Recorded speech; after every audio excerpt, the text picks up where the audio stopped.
Far along the eastern edge of Africa, the land meets the sea in long lines of rocky cliffs and shallow bays. The waves roll in from the Indian Ocean, slow and steady, as they have done for thousands of years. Tides rise and fall across the shore, leaving behind shells, driftwood, and traces of salt that glisten under the sun. Early humans walk these coasts, gathering food, searching for shelter, and discovering the possibilities of water. They move carefully across tidal flats where the sand is wet and firm. Their footprints press into the ground, only to vanish when the next wave comes. At low tide, pools of seawater trap fish and crabs. People bend down to catch them with quick hands, adding variety to a diet that once depended mainly on land animals and wild plants. The shoreline offers resources that stretch further than the eye can see. Archaeologists today find evidence of this coastal life. On cliffs in Eritrea, stone tools lie scattered near ancient beaches. At Pinnacle Point in South Africa, caves hold layers of burned shell, bone, and ash, signs that humans gathered seafood more than 160,000 years ago. Among these layers are tiny beads made from shells, carefully pierced with holes. They are some of the oldest ornaments ever found. Such discoveries show that the coast was not only a place for food, but also for meaning and symbol. Far away from the waves, inland Africa offers a different rhythm. Savannas dry out in harsh seasons, and rivers shrink to narrow threads. Animals migrate with the rains, forcing hunters to travel far and often. Life is uncertain there, but near the sea, food is more predictable. Shellfish and seaweed are always close at hand, no matter the weather. This stability may explain why groups of humans began to spend longer periods by the water. The shoreline also teaches new ways of thinking. People must learn to watch the tides, to know when the reefs will open and when the waves will close again. They must learn the habits of fish, the migration of birds, and the signs of storms carried by winds from distant seas. This knowledge is passed from one generation to the next. Slowly, a rhythm of coastal living takes form, linking human survival to the cycles of the ocean. Yet mysteries remain. Scientists debate how heavily early humans relied on marine foods. Some argue that shellfish were occasional supplements. Others believe they were a central part of survival, especially during dry periods inland. The truth may lie between. Still, the pattern is clear. People who once depended only on land begin to explore what the sea can provide. As glaciers expand in distant northern lands, much of Earth's water is locked in ice. Sea levels fall more than 100 meters below modern lines. The coastlines of Africa stretch outward, exposing plains now hidden beneath the sea. Wide shelves of sand and stone connect areas that today are islands. Rivers run longer courses before meeting the ocean. For the humans who walk these coasts, the world is larger than the one we know now. Imagine a shoreline extending many kilometers farther than today, with dunes, lagoons, and wide estuaries. The distance from Africa to Arabia shrinks as the Red Sea narrows. Across these waters lies a new continent, filled with unknown lands, plants, and animals. People stand on high cliffs, looking across the haze of the horizon. Sometimes islands appear in the distance, dark shapes rising from the sea. To reach them would mean leaving the certainty of land. On the beaches, driftwood gathers. Heavy logs are carried down from rivers, polished by water, and stranded on the sand. Reeds grow in marshy patches, bending in the wind. Children watch how some reeds float when tossed into pools. A bundle of wood or reed can support weight on water. but no one yet knows how to control it. Still, these natural hints suggest possibilities. Archaeologists cannot say exactly when the first experiment with floating objects took place. No raft from that time has survived. Wood rots, fibers dissolve, and the sea swallows what was once built. But indirect signs remain. The presence of human tools and bones on islands that were never connected to the mainland suggest that some kind of craft must have carried people there. On Crete, stone tools over 100,000 years old point to crossings of open water long before later migrations. Back in Africa, the knowledge grows slowly. People learn that wood floats, but balance is tricky. A log can tip or roll. A raft of several logs is more stable, but hard to push. Reeds tied together with fiber may hold steady, but they grow soft when soaked for too long. Each attempt offers lessons. Each failure shows the limits. Perhaps the earliest rafts were simple platforms used only for short crossings, from sandbank to sandbank, across lagoons or river mouths. The coast provides one more gift, fire hardened by the wind. When driftwood dries under the sun, it burns with a different heat. People gather this wood for their hearths in caves above the beach.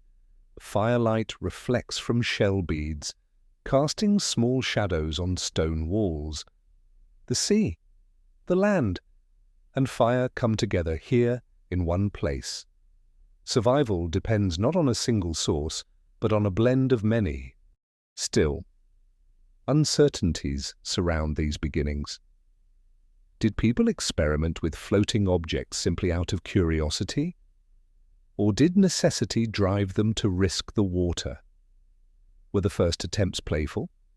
Or were they desperate acts of survival during times of scarcity? The record is silent.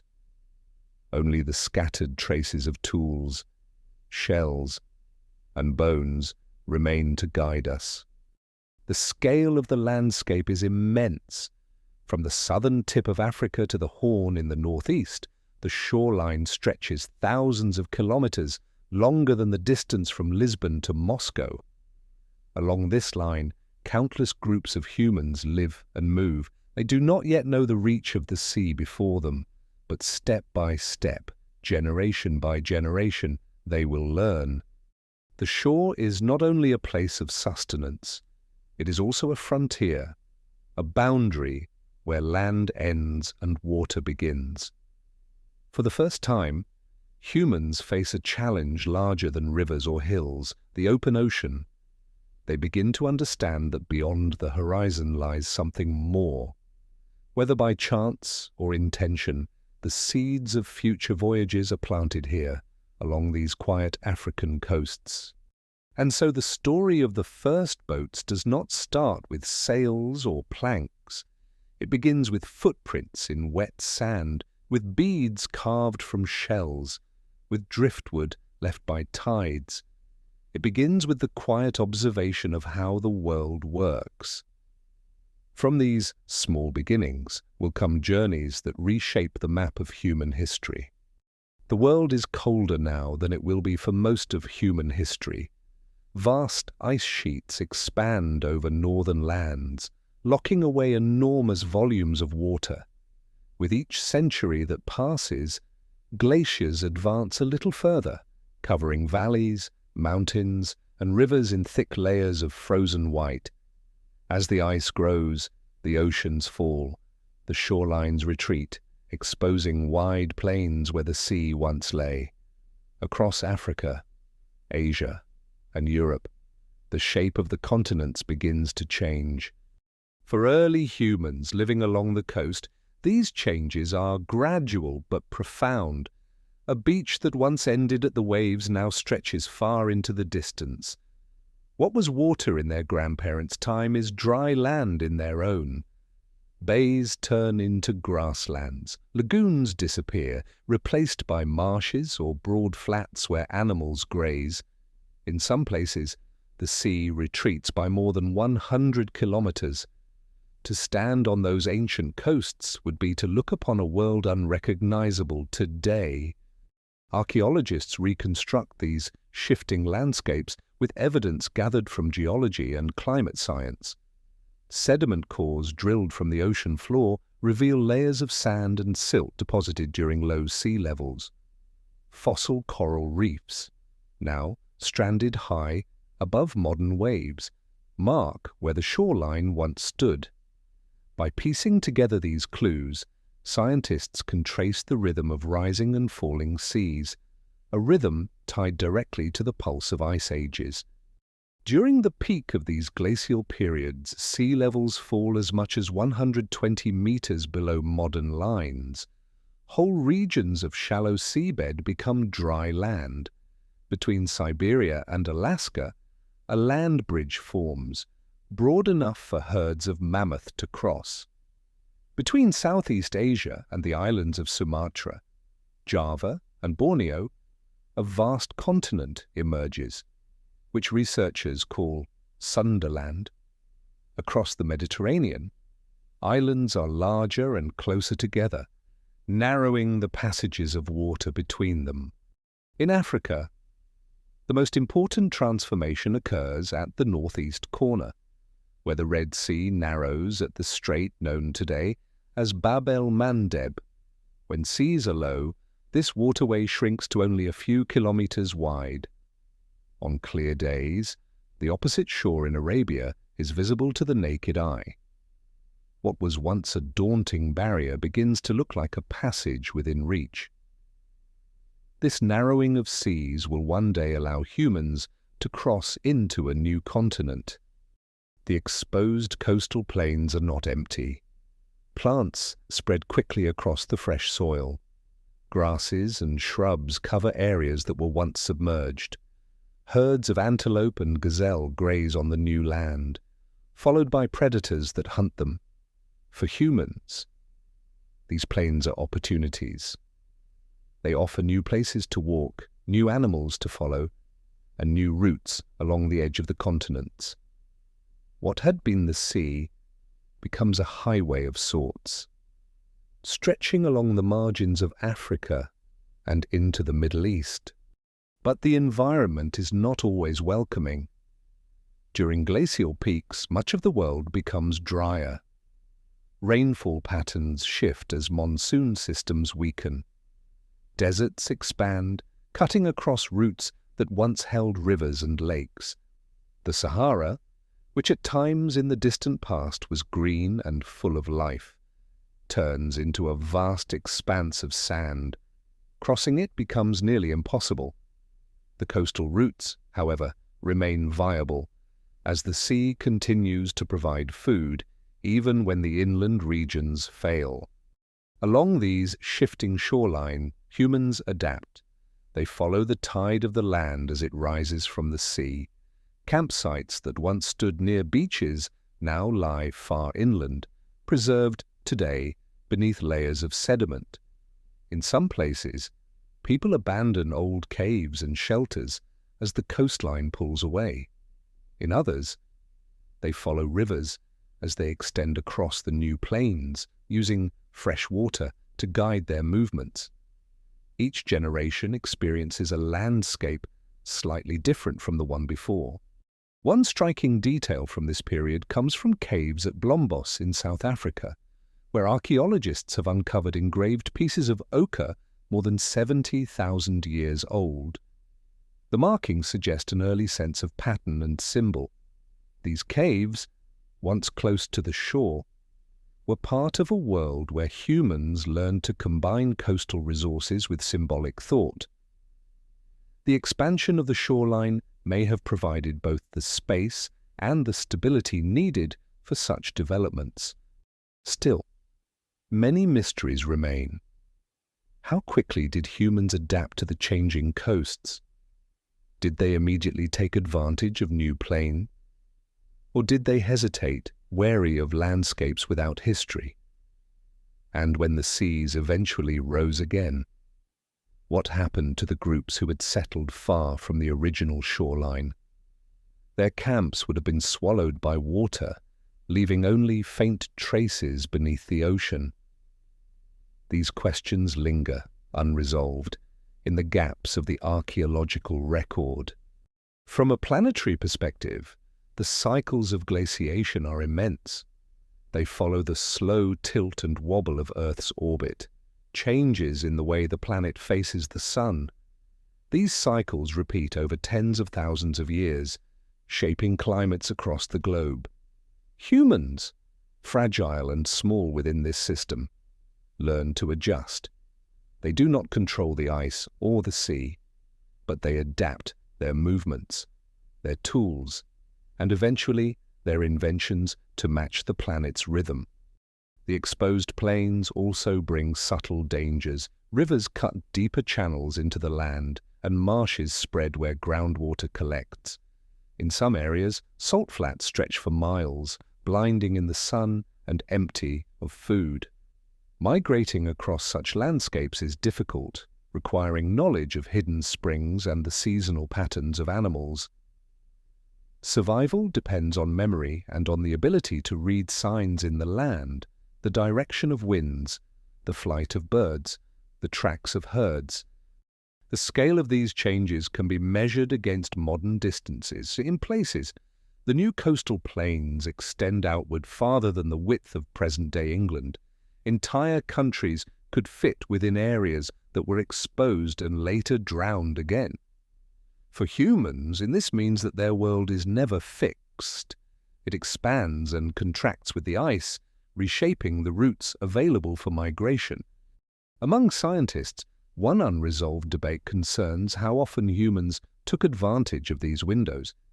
Did they cross into Arabia during an early low sea period, perhaps as long as 100,000 years ago, or did they wait until later, during a second wave of migration closer to 70,000 years ago? Genetic evidence suggests multiple movements, but the archaeological record is thin. Each new discovery, whether a stone tool or a fossil bone, adds another piece to the puzzle. Step by step, people adapt to the coasts of this shifting world. They walk the new land with curiosity, gathering shellfish along beaches that lie far from today's waterline. They follow rivers across plains that now rest beneath the sea. And always, they carry with them the knowledge of how to live at the boundary between land and water. These falling seas and rising lands create the stage for something new. For the first time, humans look across narrow straits and imagine reaching another shore. They do not yet know how to build the boats that will carry them there, but the path is open, and the horizon is closer. What was once an impassable barrier is slowly turning into a gateway. The next steps in the human journey will depend on the courage to follow that opening. At the northeastern corner of Africa, the continent narrows to a tip where land almost touches land across a strait. Here, the high cliffs of the Horn look across the waters of the Red Sea toward the rocky shore of Arabia.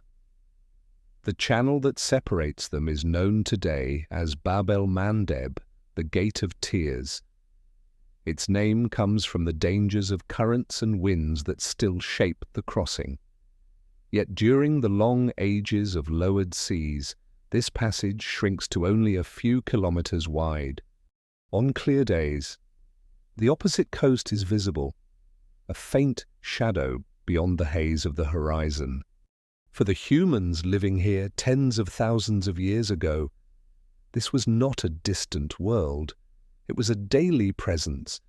They could see the dark line of land across the strait as they gathered shellfish on the beach or hunted along the cliffs. They could imagine that the land beyond offered animals to hunt, plants to gather, and rivers to follow. The question was not whether there was another world. The question was how to reach it. Archaeological traces hint at human presence near this crossing. In caves and open-air sites in Eritrea and Djibouti, stone tools are found that match the technology of other African groups from the same era. Farther north, in the Arabian Peninsula. Similar tools appear in ancient deposits. Some scholars argue that these artifacts mark the footprints of the first humans to step out of Africa. If true, the Bab el-Mandeb crossing was one of the earliest water passages in human history. The science of sea levels helps explain why this crossing became possible. During glacial periods, so much water was trapped in the ice sheets that the Red Sea was lower and narrower. Instead of 30 kilometers wide, the strait may have been only 4 or 5. Small islands broke the water into shorter steps, each one reachable with a raft or by swimming. Even so, it was not a simple passage. The strait lies at the meeting point of the Indian Ocean and the Red Sea. Strong winds and currents funnel through the gap, making the water turbulent and unpredictable. How the first crossing took place remains a mystery. Some researchers imagine that groups lashed together rafts from logs or reeds, drifting with the current until they reached the far shore. Others suggest that people may have used simple dugouts, hollowing logs with fire and stone tools. No evidence of such vessels has survived, yet the very presence of humans in Arabia at early dates implies that some solution was found. Whether intentional or accidental, the movement of people across the strait marks one of the first true sea voyages in our history. The idea of accident cannot be dismissed. These storms sometimes carry rafts of vegetation far from the shore. People caught on such rafts might have found themselves drifting with little choice but to land wherever the current pushed them. Yet accidental drift seems unlikely to explain repeated traces of human presence in Arabia. More probable is that early humans, with generations of coastal experience, learned how to push and steer floating bundles across short distances. They may not have thought of these crafts as boats in the modern sense, but as practical tools for moving between sandbanks, islands, and river mouths. On the African side, the landscape is rich with resources. Coral reefs line the shallow waters, offering fish, shellfish, and sea urchins. Mangroves and estuaries provide crabs and birds. Inland, acacia wood is plentiful, strong yet light enough to serve as building material. Reed beds grow in marshy valleys, their stalks useful for binding and weaving. Fire provides the means to shape and hollow wood. All the elements needed for simple watercraft are present in this environment. The missing piece is only the knowledge of how to combine them. One lesser-known clue comes from shell middens, heaps of discarded shells, found on both sides of the Red Sea. These piles mark camps where humans returned again and again to gather food. The middens on the Arabian side date to more than 80,000 years ago, a time when Arabia's climate was wetter than today. Rivers flowed through valleys now dry, and lakes dotted the desert. The people who left these shells behind must have crossed water to reach those shores. Their presence shows that Arabia was not just visited once, but inhabited for long stretches. The crossing of Bab el-Mandeb is part of a larger pattern. As seas fell, other straits and channels narrowed across the world. Between islands in the Mediterranean, the gaps shrank. In Southeast Asia, the distance between Sumatra and the mainland became shorter. Wherever humans lived near such straits, the chance of crossing increased. The Red Sea was simply one of the earliest and most significant, because it opened the pathway from Africa into Eurasia. Still, questions remain without answer. Did the first groups cross deliberately, planning routes and building rafts with intention? Or did they move in small, hesitant steps, never knowing whether they would return? Genetic studies show that only some of these early migrants contributed to the ancestry of later humans outside Africa. Many lineages ended leaving no trace but scattered tools and bones. The uncertainty of their journey mirrors the uncertainty of our knowledge. The planetary scale of this crossing is striking.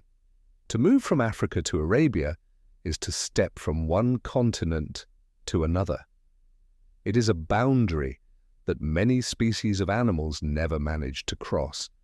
Yet humans, with their ability to adapt and invent, managed it tens of thousands of years ago. The distance may have been only a few kilometers, but its consequences stretched across the globe. From that narrow strait begins the long trail that will lead humans into Asia, Australia, Europe, and beyond. And the scale can be imagined more clearly. The narrowest crossing of Bab el-Mandeb at that time may have been about the width of a large river, no greater than the span of the Nile near its delta. For groups familiar with river crossings, the strait may not have seemed impossible. The horizon was close, the land visible, the resources abundant. The courage to attempt the crossing may have grown from daily experience with rivers and coastal waters, extended just a little further into the unknown.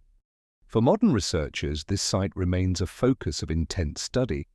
Geological cores from the seafloor reveal ancient shorelines. Fossils of animals show that Arabia once supported savanna-like environments, rich in grass and water. Stone tools connect the region to traditions from Africa, yet direct evidence of boats remains absent. The sea has erased the fragile traces of wood, reed, and fibre. What survives are only the consequences. Humans present on both sides of the water, and so the story of the Bab el-Mandeb crossing stands at the edge of knowledge. It is a reminder of how much can be inferred, yet how little is known in detail. We can picture the narrowing seas, the visible horizon, the strong currents, the rafts of driftwood and reeds. We can imagine the determination of groups looking across to new lands, but the exact moment, the precise form of vessel, the decision-making of those people all remain beyond reach. What is certain is that, by crossing, early humans transformed the geography of their existence. They were no longer confined to Africa. They had entered a new continent, opening routes that would eventually lead across the breadth of Asia. The first step was small in distance, but enormous in consequence. From the cliffs of the Horn to the shores of Arabia, the journey across Bab el-Mandeb was the beginning of a new chapter in human history. On many coasts, waves push fragments of trees onto the sand. Heavy logs drift from river mouths, stripped of branches by water and carried far from their origin. Reeds grow thick in marshes, bending in the wind, their stalks light yet buoyant. To the humans living along these shores, these materials are part of daily life: firewood, shelter, and tools. Yet at some point, someone notices that they also float. A branch, placed in shallow water, rises to the surface. A reed bundle tossed into a pool rests gently on the top. From such simple observations begins the long history of water travel. The first experiments are likely unplanned. Children play with driftwood in tide pools, clinging to logs as they wade. Hunters cross shallow lagoons by stepping onto floating stalks, using them as support against the pull of the current.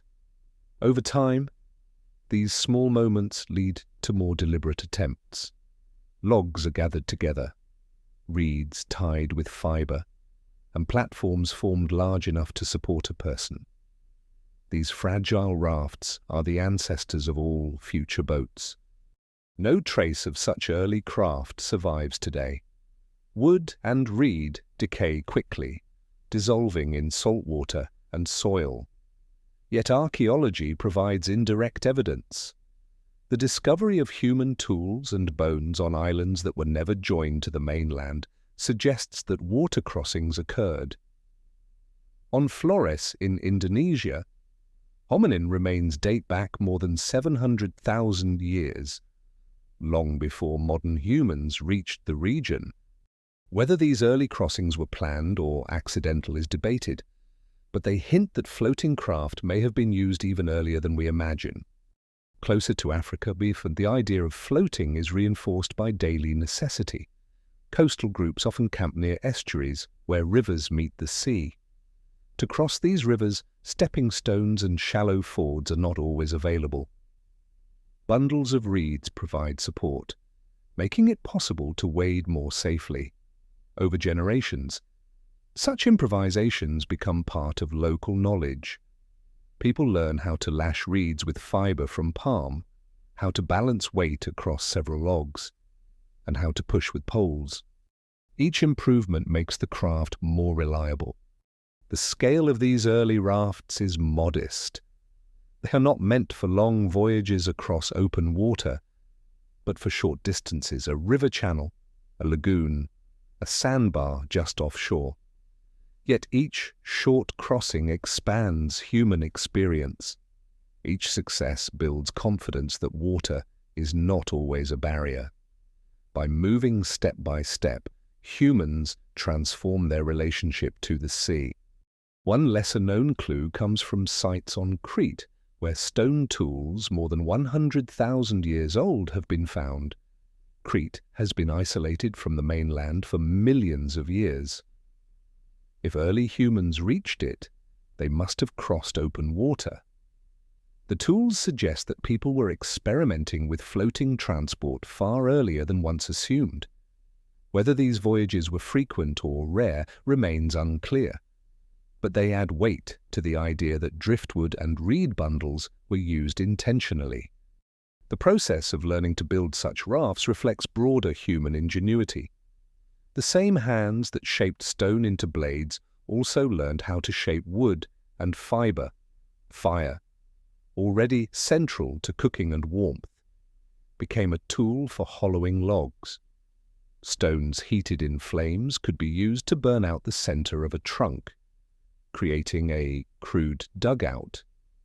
This technique, though simple, marks a turning point. The first vessels not just assembled from nature, but actively shaped by human design. Mysteries remain about the motivations for these early experiments. Were people driven by curiosity, testing the boundaries of their environment? Or did necessity push them, perhaps during seasons of scarce food? When crossing a lagoon opened access to shellfish and fish otherwise unreachable? Both answers may be true. Curiosity and survival often move together, guiding humans towards solutions that serve both play and need. From a planetary perspective, the timing is significant. As glaciers grow in distant latitudes, seas fall, exposing wide coastal plains. Rivers extend across these new lands, creating wetlands and estuaries that humans must navigate. What was once dry ground becomes marsh, demanding adaptation. Floating craft provide a way to move through this transformed landscape. In this sense, the first rafts are not only tools of exploration, but also responses to planetary change. The knowledge of floating spreads slowly. Each group along a river or shore develops its own methods. Some tie reeds with sinew, others with strips of bark. Some prefer logs, others reed bundles. None of these designs are durable. They must be remade often. Yet their impermanence is part of their value. The materials are always close at hand, renewed with each season's growth. Craft and environment are linked in a cycle as natural as the tides. These fragile rafts may also have played roles in fishing. By floating quietly over shallow water, people could spear fish with greater success. Birds nesting on offshore rocks could be reached more easily. shellfish beds, once beyond wading depth, became accessible. In this way, the first experiments with driftwood not only enabled movement, but expanded the range of food available. Such advantages would have reinforced the practice, making rafts essential to daily survival. Still, uncertainties dominate the archaeological record. No direct remains of a reed raft or early dugout from this period have been found. What we have are consequences: humans appearing on distant islands, shell middens far from the mainland, and patterns of settlement that suggest water crossings. These indirect signs are powerful but incomplete. The true details of design, construction, and use are lost to time. Yet the significance of these first floating experiments cannot be overstated. They mark the beginning of humanity's relationship with water as a pathway rather than a barrier. From simple bundles of reeds, the idea of travel by boat is born. In later millennia, this idea will carry humans across seas, along rivers, and into every corner of the world. But its origins lie here, in the quiet play of children with driftwood, in the cautious steps of hunters across lagoons, in the fragile platforms lashed together by hands long vanished. The scale of innovation can be measured against the world they knew. To cross even 100 meters of deep water without swimming is to move into a new dimension of space. It is as if the world has doubled in size, offering land and food that were once out of reach.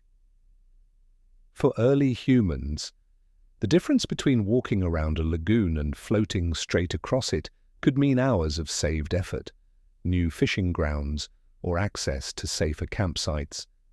The mystery of intention lingers. Did those first builders understand that their rafts could lead to new continents? Almost certainly not. Their aim was immediate and practical, yet the unintended consequence of their innovation was vast.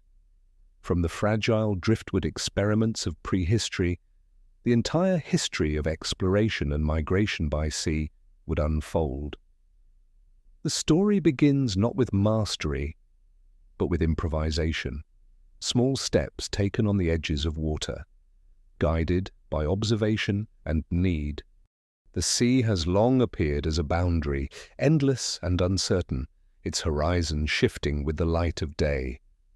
Yet for early humans living along the coasts of Africa and Arabia, the ocean also offered opportunity. Step by step, through generations of observation and experiment, they began to see that the waters were not only obstacles, but pathways. The fragile rafts of driftwood and reeds, first used to cross lagoons and estuaries, opened the imagination to larger journeys. With them came a realization: the sea could carry people to new shores. The evidence for this transition comes indirectly, through archaeology and geology. When humans appear on islands separated from the mainland by water, it means they had the means to cross. No remains of early rafts survive, but stone tools, hearths, and shell middens mark their presence. On islands such as Timor, Crete, and the smaller stepping stones of Southeast Asia, artifacts date back more than 40,000 years, and sometimes far earlier. These finds suggest that long before the age of sails, humans had already discovered the sea as a corridor of movement. One important factor is the availability of resources. Along coastlines, food is abundant. Shellfish can be gathered year-round. Fish can be speared or trapped. Seabirds and their eggs are reliable sources of protein. The ocean, unpredictable yet generous, provides sustenance that does not vanish when herds migrate or when dry seasons parch the land. This abundance encourages settlement along shores and gives humans both the reason and the means to explore beyond them. Still, the act of leaving land is a step into uncertainty. Currents shift with the winds, tides rise and fall, and storms sweep suddenly across the water. To trust a bundle of reeds or a hollowed log against such forces requires courage or desperation. Yet those who attempted it found that the sea could be read, much like the land. The position of the sun and moon, the pattern of waves, the flight of birds, and the smell of salt on the wind became guides. Bit by bit, people learned to interpret these signs, turning chance crossings into intentional voyages. A lesser-known clue to these developments comes from obsidian, a volcanic glass prized for its sharp edges. In Melos, an island in the Aegean Sea, obsidian tools more than 10,000 years old have been uncovered. What makes them striking is their age. They were transported by humans long before advanced boats were thought to exist. Since Melos has always been separated from the mainland by water, people must have crossed open sea to reach it.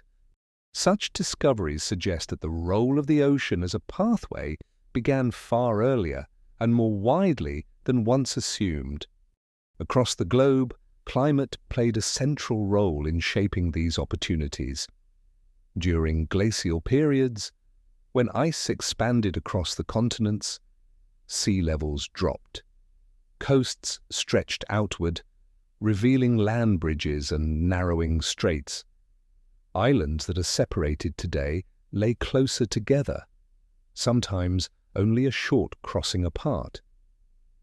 These geographic shifts encouraged experimentation with water travel.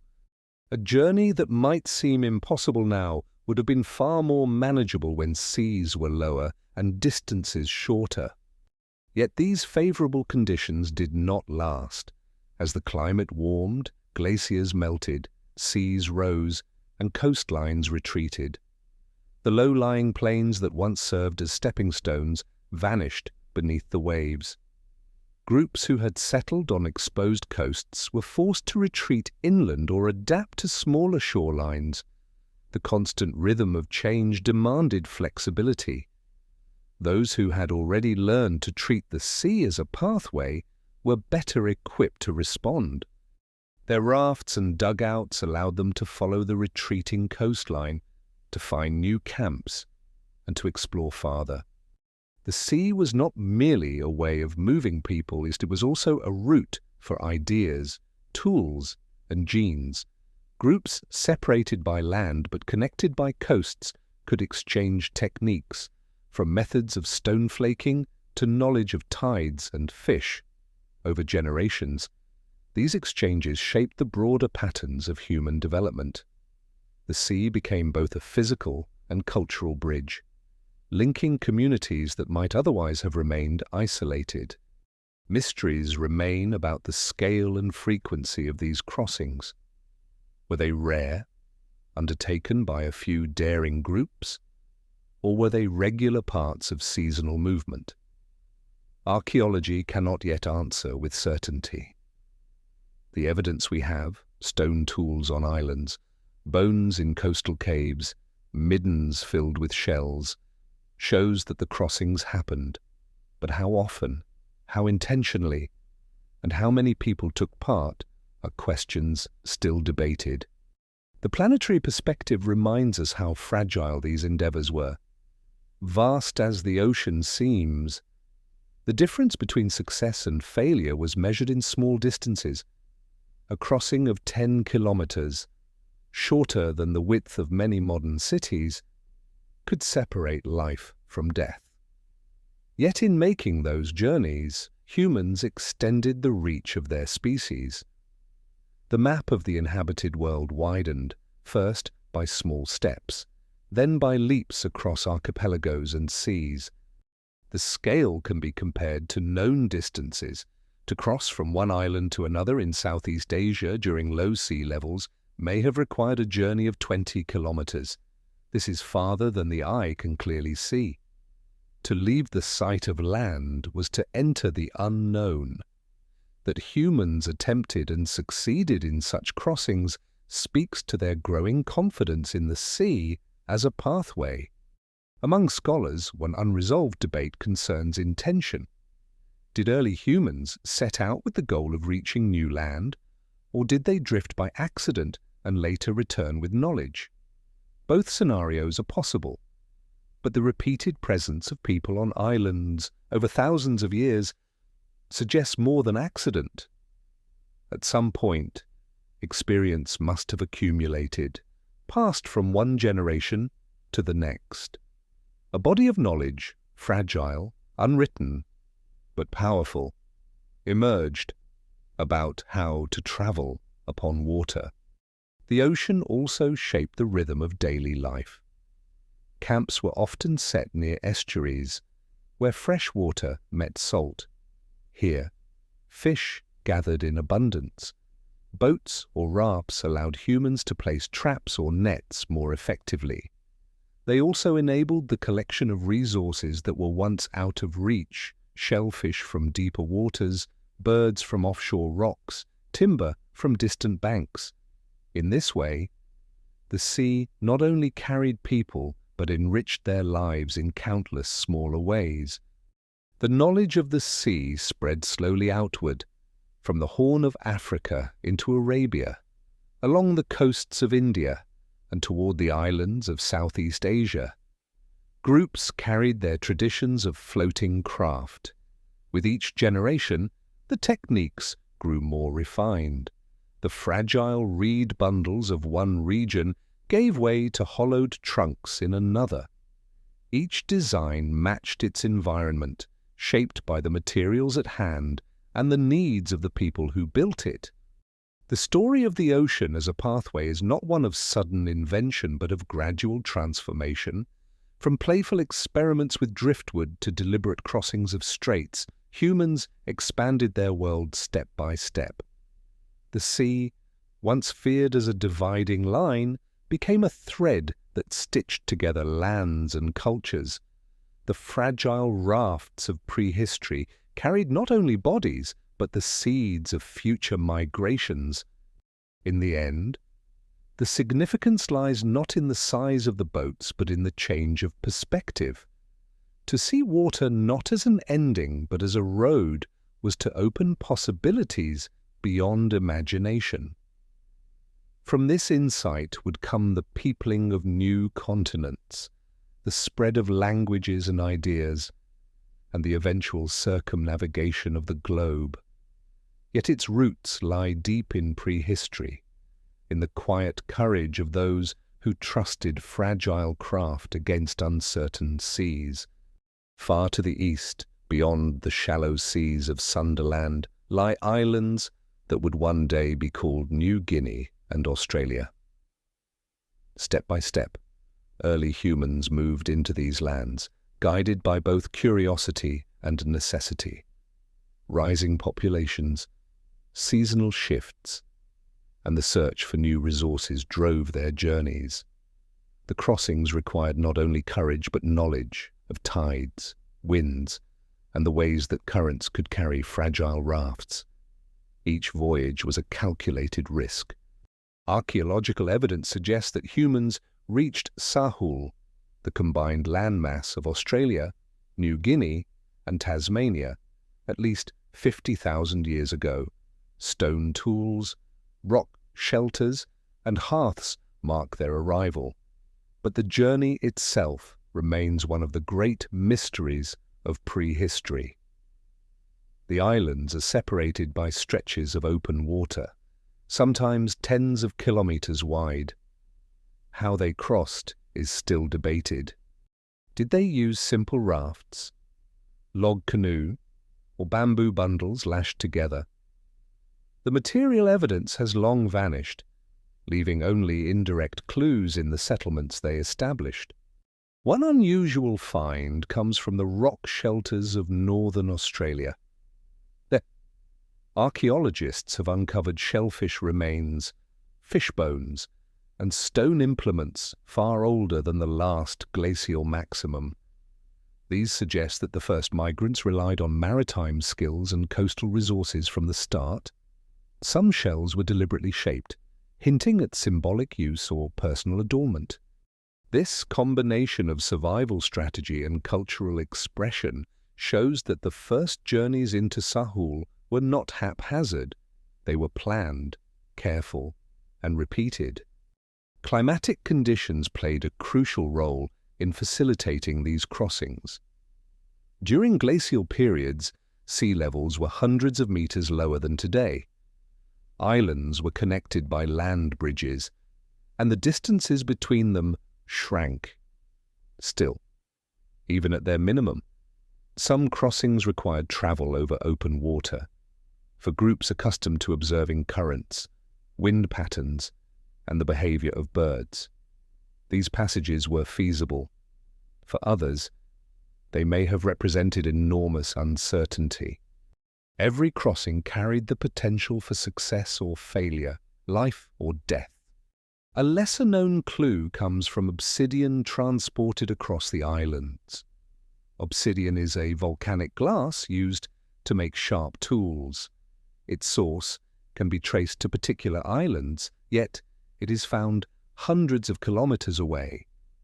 The movement of these stones indicates not only that people were traveling by sea, but also that knowledge of resource locations spread rapidly. They were connecting distant islands long before large boats or sailing technology existed. Some researchers debate whether these crossings were intentional or the result of accidental drift, with the repeated evidence of settlements, however, favors deliberate movement. Groups must have observed birds, clouds, and ocean currents to time their departures. They may have used floating vegetation as a guide or deliberately launched rafts in the direction of islands glimpsed from afar. In any case, the migrations into Sahul show that humans had developed a sophisticated understanding of their environment. Once on new shores, humans faced unfamiliar ecosystems. The flora and fauna of Sahul were unlike those of Southeast Asia. Giant marsupials, now extinct, roamed the plains. Dense forests and coastal mangroves required new strategies for foraging and hunting. Step by step, migrants adapted.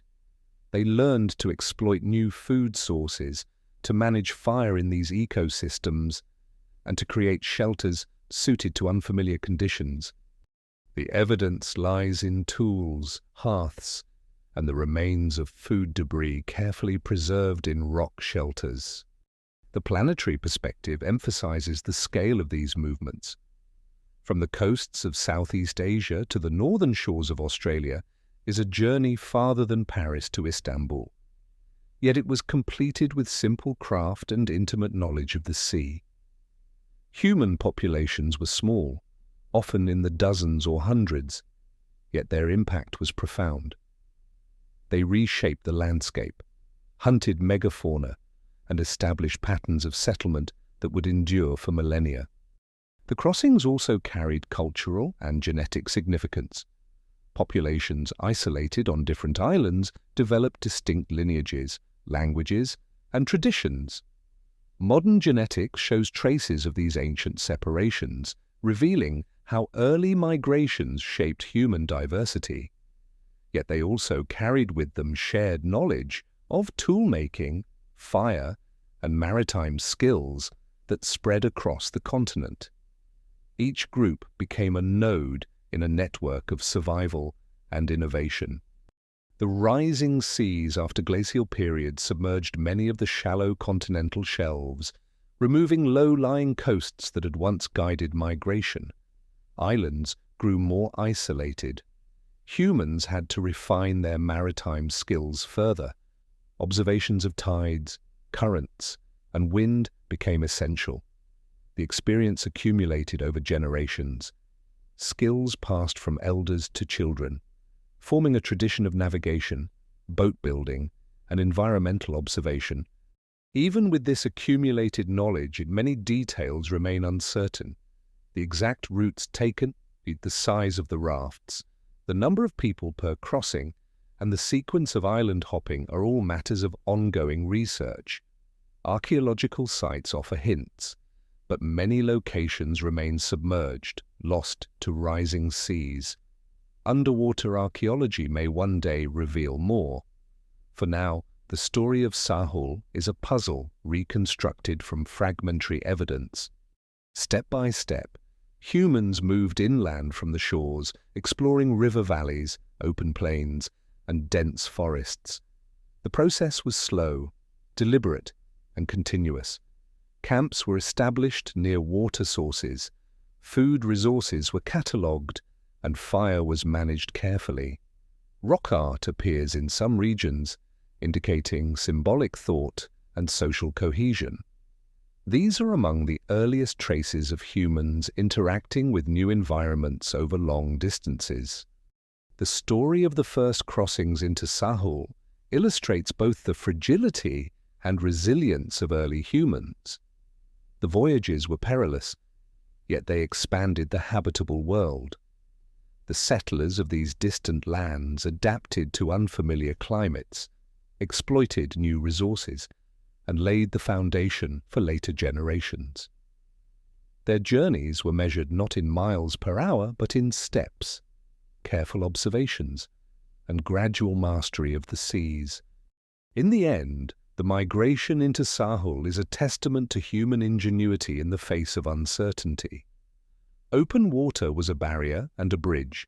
Small groups, guided by observation, knowledge, and necessity, crossed it. They transformed islands into homes, unfamiliar landscapes into familiar patterns.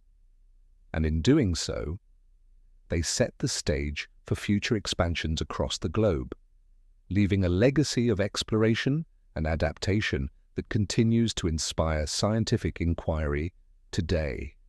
Far to the north, beyond the river valleys and coastal plains, early humans encounter the rising edges of the Ice Age. Glaciers creep down from highlands, and snow collects in permanent patches, slowly reshaping the landscape. Step by step, they move across a world that is both familiar and changing. Rivers freeze in winter, limiting access to fish and water. Forests retreat under colder, drier conditions, replaced by tundra and steppe. Each new day requires careful attention to survival, to the availability of game, and to the management of fire. Archaeological sites across Eurasia show that humans were adapting to these conditions at least 40,000 years ago.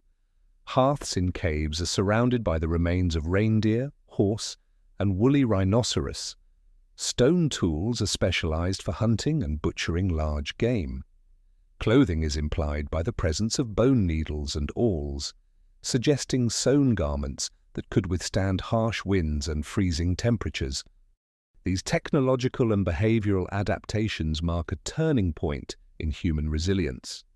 A lesser-known detail comes from small coastal and riverine sites. There, shell beads and pigments are found, often far inland from the nearest source of shells, and this indicates that humans were transporting decorative or symbolic items across landscapes as harsh as the tundra. These objects may have reinforced social cohesion or marked group identity in environments where survival demanded cooperation. Their presence reminds us that even in extreme climates, humans maintained cultural practices alongside practical adaptations. Glacial advance and retreat altered coastlines dramatically. As ice sheets expanded, sea levels dropped, exposing plains that are now submerged beneath the North Sea and the Baltic. These new lands offered corridors for migration, but also brought challenges. Freshwater sources shifted, vegetation zones changed, and previously familiar hunting grounds vanished. Early humans had to interpret these changes, moving in ways that balanced risk and opportunity. Some mysteries remain unresolved. For example, it is unclear how early populations sustained themselves during periods of extreme cold or scarcity. Evidence suggests that humans could exploit a wide range of resources, including small mammals, birds, fish, and plant foods. But the seasonal strategies remain a subject of study. Did they store food or rely solely on mobility? The answer is partially obscured by the perishable nature of organic materials and the limited survival of archaeological remains. Step by step, humans mastered fire in these northern regions. Hearths became central to camp, providing warmth, protection from predators, and a means to process food. Fire may have also served social and symbolic purposes, creating gathering spaces in the otherwise bleak and open landscape. In caves, soot-covered ceilings preserve the faint traces of repeated fires, echoing the rhythms of human life. Genetic evidence shows that northern populations interbred with Neanderthals, who had been living in Europe for hundreds of thousands of years. These encounters influenced human biology and adaptation. Neanderthal traits, such as robust builds and cold weather tolerance, may have helped early modern humans survive in challenging environments. Yet the precise nature of these interactions remains a subject of ongoing research. Did these groups exchange tools, techniques, or cultural practices, or were the encounters more sporadic and competitive? Archaeology offers glimpses, but the full picture is still incomplete. The landscape itself is in constant motion. Rivers carve valleys, glaciers grind rock into moraines, and seasonal flooding reshapes lowlands. Step by step, humans follow game, adjust camp locations, and track water sources. These movements are neither random nor aimless. Observations of animal behavior, weather patterns, and seasonal changes guide every decision. They learn to anticipate hazards, to predict shifts in the availability of resources, and to respond with flexible strategies. An unusual archaeological clue comes from cave art, often depicting animals of the tundra. Some paintings are located far from other evidence of human occupation, suggesting that people traveled long distances to leave these marks. The reasons are not fully understood. Were they ritual, instructional, or simply artistic? These undeciphered traces remind us that even in the harshest climates, humans engaged in behaviors beyond the immediate necessities of survival. Planetary scale observations highlight the influence of global climate on human activity. As glaciers lock up water, coastlines extend outward, forming broad plains and land bridges. As snow cover increases, albedo effects reflect sunlight, intensifying regional cooling. These changes affect ecosystems, forcing shifts in both prey and vegetation. Humans navigate these dynamics, sometimes unknowingly, adjusting their strategies in response to planetary scale forces. Some crossings of glacial or riverine barriers remain enigmatic. Archaeologists have found evidence of human presence on isolated ridges and islands within glaciated regions, suggesting that people traveled across ice or water under risky conditions. Did they deliberately venture onto frozen surfaces to hunt or move between territories? Or were some movements accidental, forced by environmental pressures? The evidence points to both careful planning and adaptive improvisation. Step by step, early humans establish seasonal patterns. They winter in sheltered caves or rock overhangs and follow migratory herds during the warmer months. Fire, clothing, and tool use enable survival, but these strategies demand constant attention and learning. Knowledge is transmitted across generations, preserving techniques that balance efficiency with safety. Observation and repetition shape the rhythm of life in the far north. The scale of these migrations is striking. From southern Europe to northern Scandinavia, humans traverse landscapes more than 1,000 kilometers long. Each step requires understanding of topography, resource distribution, and weather. Small groups move cautiously, relying on accumulated knowledge of the environment, animal behavior, and seasonal cycles. Their survival depends on the combination of inherited wisdom and individual observation. The northern expansions demonstrate human flexibility. Populations encounter extreme cold, altered vegetation, and glacially reshaped terrain. They innovate, adapt, and sometimes retreat. These movements are gradual, measured, and continuous. Humans respond to environmental pressures not by dramatic leaps, but by careful, persistent adaptation. The knowledge gained in these regions informs later migrations and settlements, leaving a legacy in both genetics and culture. Finally, the northern journeys illustrate the balance between fragility and resilience. Humans are small and dependent, yet capable of understanding and navigating vast and hostile landscapes. Glaciers advance, rivers freeze, and tundra stretches for hundreds of kilometers. Yet people persist. They survive by observing, experimenting, and passing knowledge across generations. In doing so, they establish the foundation for human life across continents, demonstrating that adaptation, persistence, and environmental insight are at the core of our species' story. Far to the east, along the edge of dense forests and open river valleys, early humans begin exploring new waterways. These rivers serve as natural highways, offering fish, fresh water, and access to distant hunting grounds. Step by step, people follow the flow, moving with the seasons, tracking herds, and observing the behaviors of birds and other animals that signal the availability of food. The landscape is varied. Wetlands give way to highlands, and open plains appear between wooded corridors. Each zone offers distinct challenges and resources, shaping daily life and mobility. Archaeological evidence from sites in eastern Eurasia indicates human occupation around 35,000 years ago. Hearths, stone tools, and remains of large mammals reveal how communities organized hunting and subsistence. Wooden implements, though rarely preserved, are inferred from post holes and impressions in sediment. These tools include spears, digging sticks, and possibly rudimentary paddles.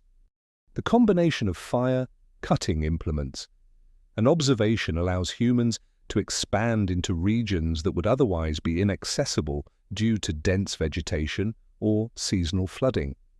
A lesser-known detail is the presence of small, perforated shells and animal teeth far from their natural habitats. These artifacts suggest that early humans maintained networks for trade or movement of symbolic items over long distances. Such exchanges could foster social cohesion, marking territories or reinforcing alliances. They hint at an early human awareness of the larger landscape and the benefits of maintaining connections across hundreds of kilometers. Glacial fluctuations continue to influence human movement. During colder intervals, rivers freeze, altering the availability of fish and fresh water. Flooding follows the thaw, creating temporary wetlands that can both aid and hinder travel. As ice sheets lock up water, sea levels drop, exposing coastal plains that would later disappear beneath rising oceans. These dynamic environmental conditions force continuous observation and adaptation. Humans adjust settlement patterns, hunting strategies, and routes with an attentiveness that blends survival with curiosity. One unresolved question involves the timing and means of migration into island regions. Evidence shows humans reaching coastal areas and offshore islands that required some form of water crossing. Archaeologists debate whether these crossings were accidental drift events or intentional voyages. The presence of stone tools and shells on islands separated by kilometers of water suggests planning, but the specifics of navigation and construction remain uncertain. Canoes, rafts, or other floating devices may have existed, yet direct evidence is scarce. Step by step, humans refine the use of watercraft and coastal navigation. Sheltered bays and river mouths offer natural harbors and food sources, while tidal patterns influence timing and route selection. Fire remains a central technology, used for cooking, warmth, and signaling. In some regions, repeated occupation layers indicate seasonal settlement patterns, with groups returning to favored sites year after year. These patterns reveal an understanding of temporal and spatial cycles within the environment.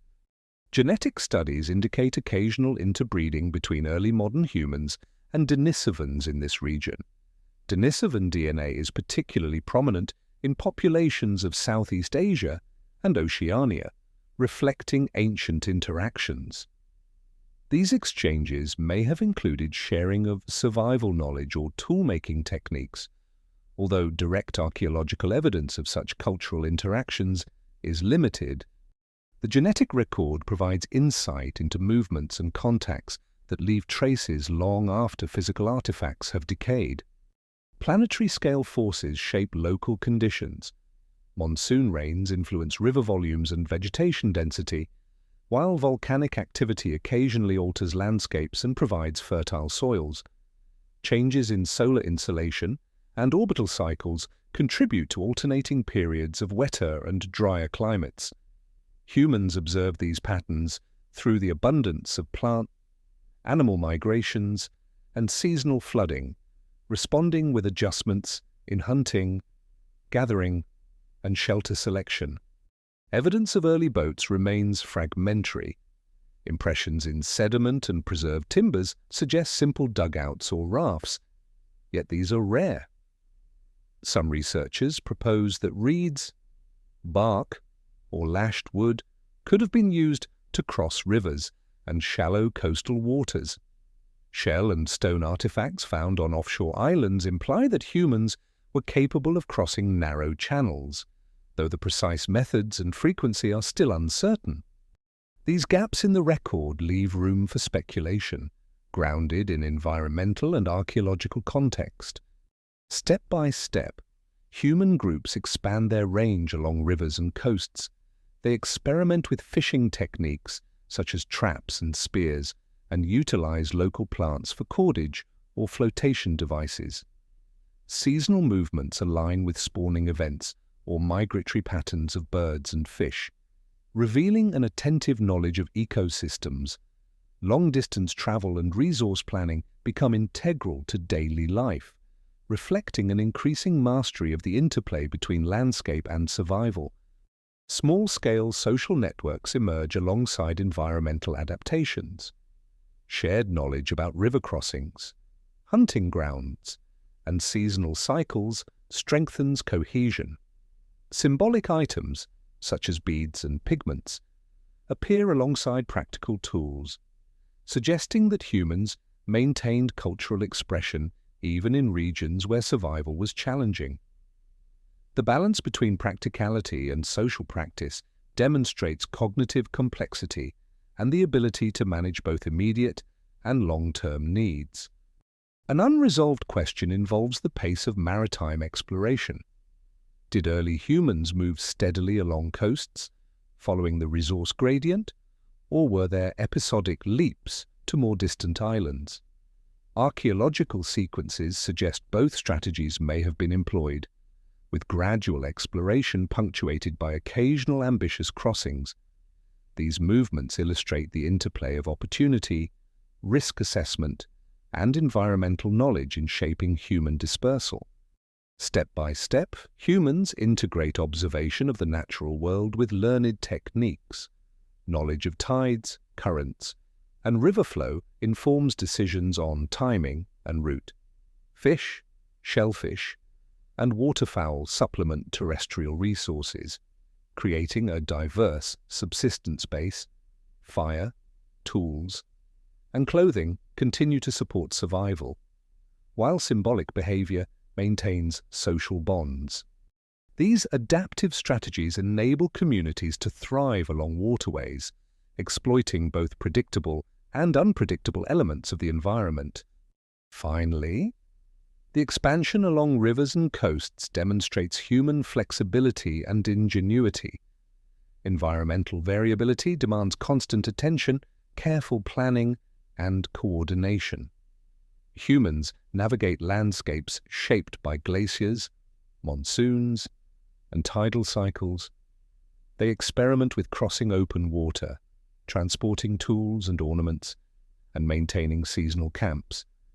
These incremental advances set the stage for later migrations into remote islands and continental shelves, leaving a legacy that persists in both genetic heritage and archaeological record. Far to the south, the landscape shifts as early humans encounter expansive coastal plains and the edge of tropical forests. These regions provide a wealth of resources, fish and shellfish along the shoreline, small mammals in undergrowth, and edible plants in seasonally flooded areas. Step by step, humans explore tidal pools and estuaries, observing patterns in fish behavior and plant growth. The rhythm of the tides becomes a natural calendar, guiding daily activities and seasonal migrations. Communities learn to move with the rise and fall of water, adjusting for the availability of food and navigable routes. Archaeological sites along southern coastal areas indicate repeated occupation by humans over tens of thousands of years. Hearths, shell middens, and stone tools mark persistent use of particular zones. Wooden implements, including simple paddles and dugout canoes, leave only faint traces in sediments, yet impressions in mud and soil hint at their existence. The combination of terrestrial and aquatic resources enables humans to maintain stable communities in areas that might otherwise be marginal. A lesser-known detail emerges from the discovery of small obsidian blades and shell beads far inland, sometimes more than 50 kilometers from the coast. These artifacts suggest that early humans engaged in the movement of goods or symbolic items across significant distances. Such transfers imply a growing understanding of geography and the benefits of maintaining connections between groups. Networks of exchange, whether for practical tools or cultural items, begin to shape social organization across the landscape. Environmental change continues to influence settlement and mobility. Sea levels rise and fall in response to glacial cycles, altering the shape of coastlines and creating temporary land bridges. Seasonal monsoons bring fluctuations in river volumes, while occasional cyclonic storms reshape beaches and estuaries. Early humans adapt by moving camps, modifying shelters, and adjusting hunting and gathering schedules. Observations of animal migrations, tidal patterns, and plant cycles allow for informed decisions that balance opportunity and risk.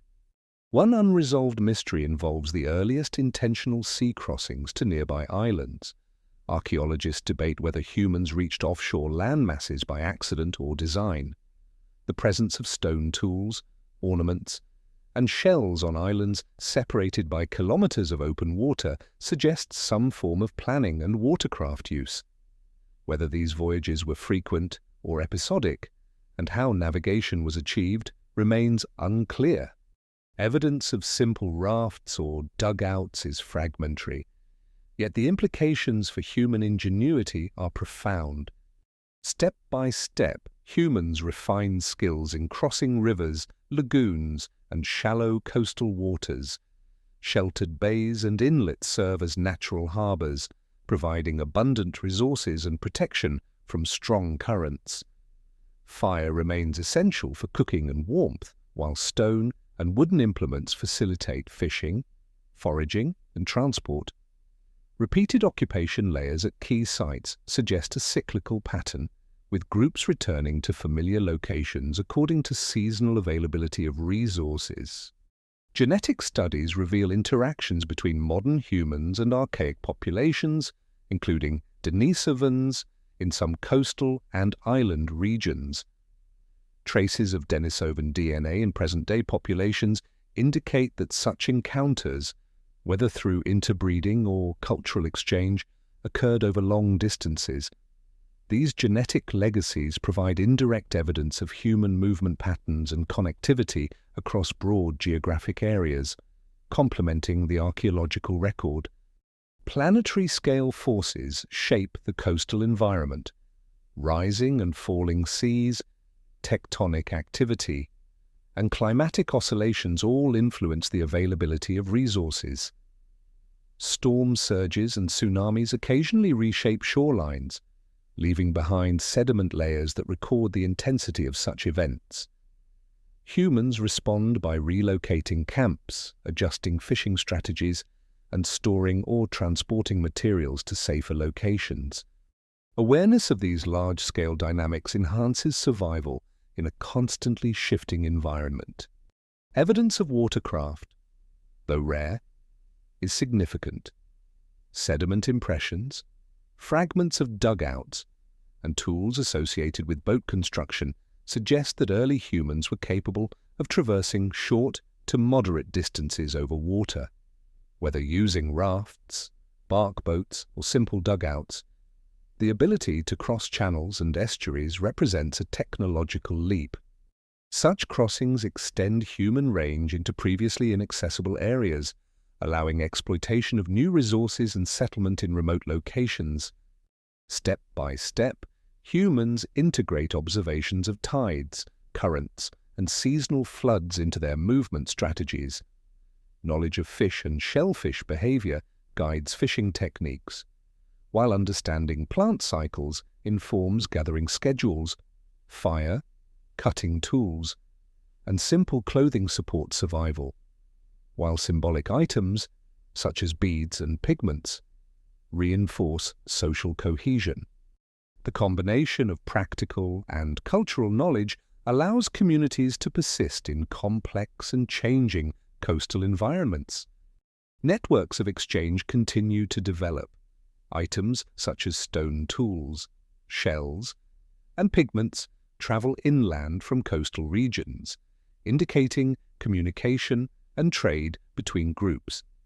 These connections may span tens or hundreds of kilometers, demonstrating early humans' ability to manage logistics, maintain relationships, and share knowledge across landscapes. Cultural transmission complements subsistence strategies, enhancing resilience and adaptability. An unresolved question remains regarding the pace and intent of maritime exploration. Did humans move steadily along the coast, gradually extending their range, or were there occasional leaps to distant islands? Archaeological sequences suggest a combination of both approaches. Gradual expansion allowed for accumulation of local knowledge, while sporadic leaps required daring and ingenuity. These patterns highlight the complex interaction between environment, technology, and human curiosity. Step by step, humans combine terrestrial and aquatic resources to establish stable communities. Observations of the natural world inform planning and decision-making. Seasonal cycles dictate movement, hunting, and gathering.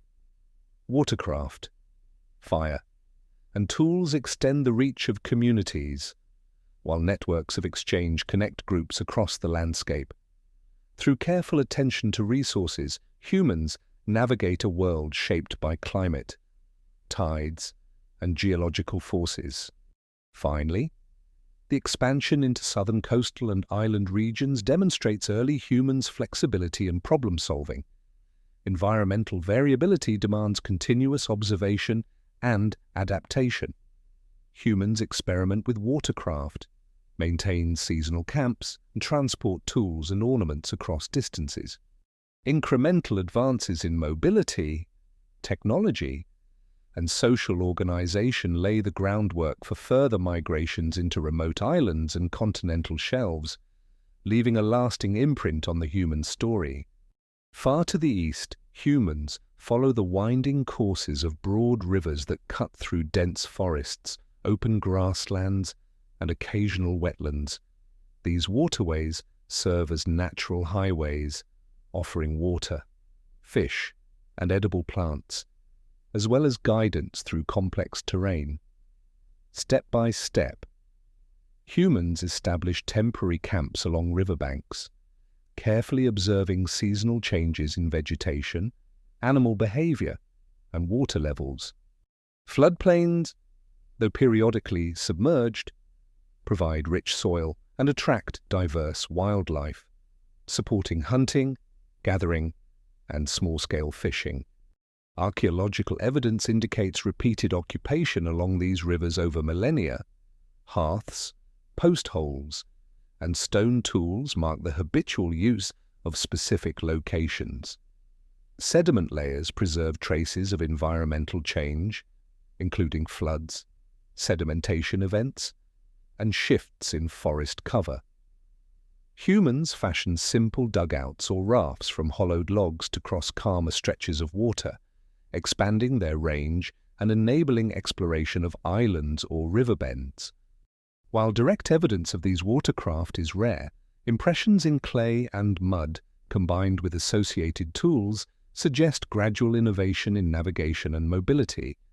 A lesser-known detail emerges from the discovery of shell beads, small ornaments, and ochre pigments found far inland, sometimes more than 50 kilometers from coastal or river sources. The movement of these items implies early symbolic behavior, trade networks, or cultural exchanges across considerable distances. Communities may have transported materials for decorative, ritual, or social purposes, reinforcing social ties and establishing a sense of shared identity. The distribution of such objects provides indirect evidence of growing geographic knowledge and social connectivity. Environmental variability continues to influence settlement patterns. Monsoons and seasonal rains swell rivers, creating temporary wetlands and changing the availability of resources. During drier months, water recedes, exposing riverbanks, floodplains, and small islands for gathering plants and hunting smaller animals. Humans adapt by relocating camps, timing foraging activities with water levels, and observing animal migrations to optimize success. Knowledge of seasonal cycles, including breeding patterns of fish and migratory birds, shapes human mobility and resource exploitation. One unresolved mystery involves the earliest deliberate crossings of wide river channels and estuaries. Archaeologists debate whether such movements were accidental or intentional. Stone tools, shell artifacts, and fire use on islands separated by water indicate purposeful navigation. But the exact methods, whether simple rafts, dugouts, or other floating devices, remain uncertain. How early humans planned and executed these crossings, particularly in challenging conditions, continues to intrigue researchers. Step by step, humans refined strategies for using rivers and waterways to expand their range.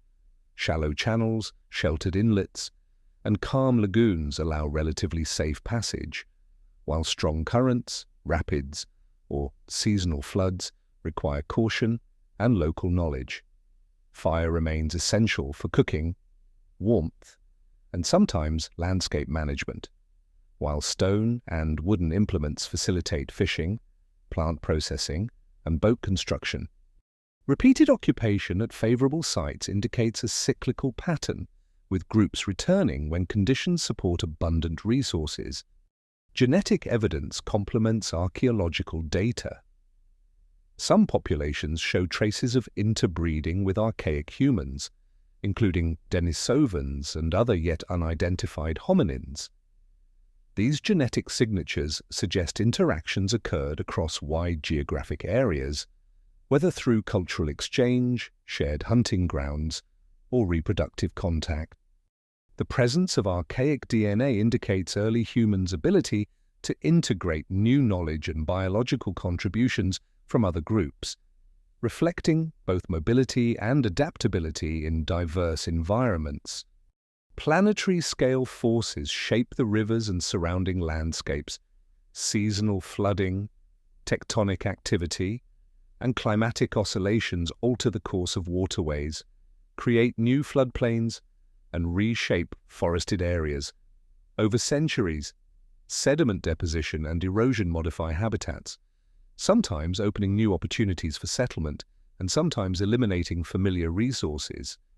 Humans respond by relocating camps, adjusting fishing and hunting strategies, and using portable or semi-permanent structures to maintain flexibility in a changing environment.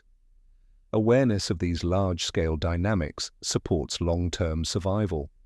Evidence of watercraft, though fragmentary, marks a technological milestone. Impressions of dugouts, remnants of paddles, and tools associated with boat construction suggest early humans could navigate rivers, shallow lakes, and possibly estuaries. Even short or modest crossings significantly expand access to previously unreachable areas, facilitating resource exploitation and enhancing social connectivity. Watercraft also allow exploration of islands and riverbends that would otherwise remain isolated. Step by step, humans integrate both terrestrial and aquatic resources into daily life.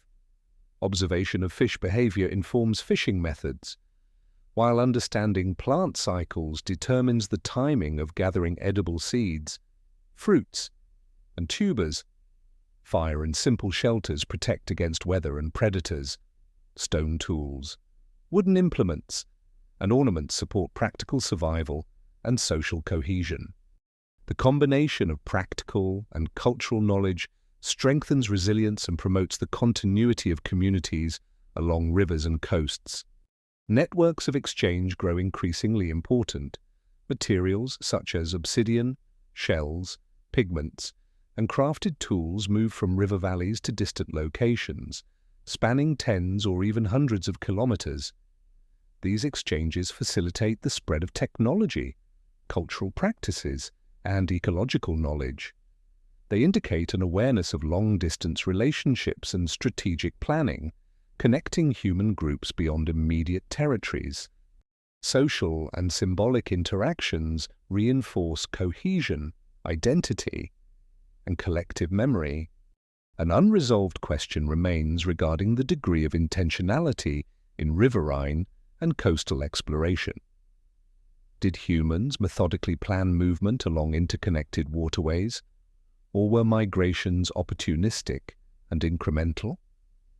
Evidence suggests both strategies: gradual expansion along familiar corridors, punctuated by occasional leaps to resource-rich or strategically advantageous areas.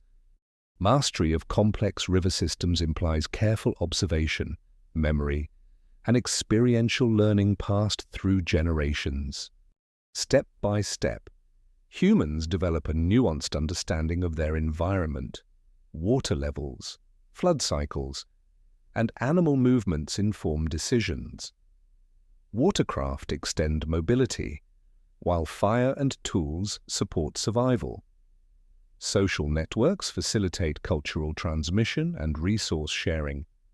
Together, these adaptations enable communities to thrive in dynamic landscapes, laying the groundwork for further exploration, settlement, and technological innovation. Finally, the expansion along rivers and inland waterways demonstrates early humans' flexibility and problem-solving. Incremental improvements in watercraft, observation of seasonal cycles, resource management, and social networking allow humans to navigate a complex and changing environment. These innovations create a foundation for future migrations into more distant rivers, coastal zones, and eventually islands, leaving an enduring imprint on the history of human mobility and adaptation. Far to the south, humans approach the margins of shallow coastal shelves that during periods of lower sea level, stretch tens of kilometers into the ocean, step by step. They explore these narrow strips of sand, tidal flat, and mangrove-lined inlets, following the ebb and flow of tides. The retreating waters expose rich beds of shellfish, crustaceans, and small fish, providing reliable nourishment. Stone tool, often found in dense scatters near these ancient shorelines, indicate the repeated collection and processing of marine resources, suggesting that humans understood both the abundance and the timing of tides. Archaeological evidence shows that early humans settled these coastal regions long before fully crossing open water. Shell middens, the accumulated remains of mollusks, provide insight into seasonal occupation, dietary habits, and resource intensity. Fire-altered stones within these middens reveal controlled cooking of shellfish and the use of heated stones to prepare food, sometimes combined with other edible plants collected nearby. These sites suggest a rhythm of life intimately linked to the coastline, with daily routines attuned to tidal cycles and local ecology. A lesser-known detail comes from small, perforated shells and ornamental objects found hundreds of kilometers from their likely source. These items may indicate early symbolic behavior, the transportation of materials across landscapes, or both. The appearance of such objects inland suggests that even coastal communities maintained networks of exchange and communication with groups further from the sea, spreading knowledge and culture over surprisingly large distances. The movement of these items hints at human curiosity and social connectivity, and the value placed on symbolic or aesthetic objects alongside survival needs. Seasonal and climatic fluctuations shape the landscape and human activity. Rising waters during monsoon periods or storm surges periodically inundate low-lying areas, while wind and tidal forces continually reshape beaches, dunes, and estuarine channels. Humans respond by adjusting settlement locations, moving temporarily to higher ground, and learning the cycles of fish and bird migrations that follow water levels. Observing the subtle signs of approaching floods or unusually low tides could mean the difference between finding abundant food and encountering scarcity. One unresolved mystery involves the first deliberate crossings from coastal promontories to small islands or estuarine zones separated by open water. Stone tools, fire remnants, and shell artifacts found on islands imply early navigational capability, but the methods remain largely unknown. Did humans employ simple rafts, dugout canoes, or buoyant bundles of reeds? The precise techniques and timing of these movements continue to puzzle researchers. While some suggest accidental drift events, others propose intentional crossings that required planning, observation, and skill. Step by step, humans refine their use of the coastal environment. Shallow lagoons, tidal flats, and estuarine channels offer accessible and predictable resources, while occasional storms or floods demand adaptation. Fire provides warmth, cooking capacity, and protection from predators, while stone tools aid in collecting shellfish, processing plants, and fashioning watercraft components. Repeated occupation of specific locations indicates an understanding of environmental cycles and resource reliability. Genetic and archaeological evidence suggests that interactions between inland and coastal populations may have been more frequent than previously assumed. Humans carrying distinctive stone tool technologies appear in both environments, implying mobility along rivers that feed into the coast and the exchange of knowledge across ecological zones. These interactions likely included interbreeding with local groups, the sharing of technological innovations, and the transmission of ecological knowledge necessary to exploit both terrestrial and marine resources effectively. Planetary-scale forces continue to influence settlement and resource availability. Sea levels rise and fall with glacial cycles, exposing continental shelves or flooding lowlands. Coastal plains shift due to sediment deposition from rivers, erosion from waves, and occasional tectonic events. Humans respond with mobility, flexible camp arrangements, and adaptive strategies for resource acquisition. Understanding and predicting these large-scale patterns contributes to successful survival along the shifting margins of land and sea. Evidence of early watercraft underscores a major technological advance. Impressions of dugout canoes, remnants of paddles, and stone tools associated with boat construction indicate that humans could cross narrow channels and estuaries, expanding access to previously unreachable areas. Even modest or simple vessels allow humans to exploit new food sources, connect communities, and explore islands that were otherwise isolated. Watercraft increase mobility, reduce reliance on terrestrial routes, and enable humans to establish networks spanning rivers, coastal zones, and archipelagos. Step by step, humans integrate terrestrial and marine resources into a coherent subsistence strategy. They track fish movements in tidal channels, harvest shellfish at low tide, gather coastal plants, and hunt birds or small mammals. Fire and shelters provide comfort and security. Stone tools, wooden implements, and ornaments support both survival and social cohesion. Knowledge of tides, currents, and seasonal cycles forms an essential component of daily life, guiding movement, food collection, and strategic decisions about temporary or repeated settlements. Networks of exchange develop between inland and coastal populations. Obsidian, pigments, shell ornaments, and other crafted objects move along rivers, across floodplains, and along coastlines, covering distances of tens or even hundreds of kilometers. These exchanges promote the spread of technological innovations, ecological knowledge, and cultural practices. They indicate an understanding of long-distance relationships, planning, and the maintenance of social bonds. Human groups, even in early prehistory, relied on knowledge networks that connected multiple ecological zones. An unresolved question remains concerning the extent and frequency of intentional sea travel along these early coasts. Did humans plan crossings to islands or unfamiliar coastlines, or were movements largely incremental and opportunistic? Archaeological evidence suggests both strategies may have been employed: gradual expansion along familiar corridors, punctuated by calculated crossings to resource-rich or strategically advantageous locations.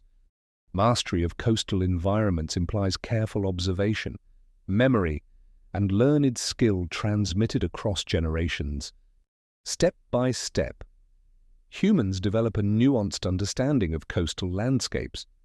Watercraft extend mobility, while observation of tides, currents, and seasonal resource availability informs daily routines. Fire, tools, and social networks support survival and cooperation. These adaptations enable human populations to thrive along dynamic coastlines, expanding opportunities for exploration and settlement. The integration of marine and terrestrial knowledge fosters resilience, shaping communities that can navigate the challenges of fluctuating seas and shifting landscapes. Finally, the exploitation of coastal and estuarine zones demonstrates early humans' capacity for innovation, observation, and adaptation, incremental improvements in watercraft, awareness of tidal and seasonal cycles, resource management, and social connectivity allow humans to expand across increasingly complex landscapes. These innovations lay the groundwork for the colonization of islands, distant coastal shelves, and eventually oceanic crossings, leaving an enduring imprint on the history of human mobility and ecological adaptation. Far to the north, humans venture into river valleys and estuarine plains that swell with seasonal rains. Step by step, they follow the flow of water, moving along channels that connect inland lakes to the coast. These rivers provide a corridor for travel, a source of fresh water, and a steady supply of fish, mollusks, and edible plants.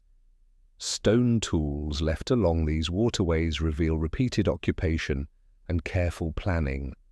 Campsites often appear on slightly elevated ground, safe from floods, yet close enough to access food and water efficiently. A lesser-known detail comes from microscopic wear patterns on stone tools, indicating not only the processing of terrestrial plants and animals, but also repeated contact with freshwater species, such as mussels and small fish. These residues suggest that humans refined their techniques for exploiting aquatic resources, and they may have selectively targeted species according to size, season, and nutritional value. The systematic collection of such resources implies both careful observation and an understanding of local ecological cycles. Seasonal floods influence mobility and settlement patterns. Rivers overflow their banks during the rainy season, depositing nutrient-rich silt that transforms floodplains into productive landscapes. Humans adapt by shifting camps, storing food, or relying more heavily on mobile resources such as fish. The combination of riverine abundance and periodic risk necessitates a flexible approach to settlement. Camps are temporary, repeated at predictable sites, and often positioned to exploit specific resource zones without overusing the landscape. Archaeological evidence suggests that early humans in these river valleys developed basic watercraft or rafts. Simple log or reed constructions allow crossings of channels too wide to wade, extending access to islands, marshes, and opposite banks. The exact nature of these vessels is unknown, as organic materials rarely survive, but impressions in sediment, alongside associated tools, suggest practical methods for floating, paddling, or even tethering bundles of reeds to create buoyant platforms. Researchers debate whether these constructions were seasonal solutions for fishing or intentional innovations that enabled exploratory movements. Planetary-scale processes continue to shape human experience. Glacial periods lower sea levels, exposing wide river mouths and expanding estuarine zones. Rising waters during melting phases flood lowlands, forcing temporary retreat or relocation. These large-scale changes influence human decision-making, resource availability, and mobility patterns. Step by step, humans learn to interpret environmental cues, from water clarity and sediment deposition to vegetation shifts and seasonal migrations of aquatic life.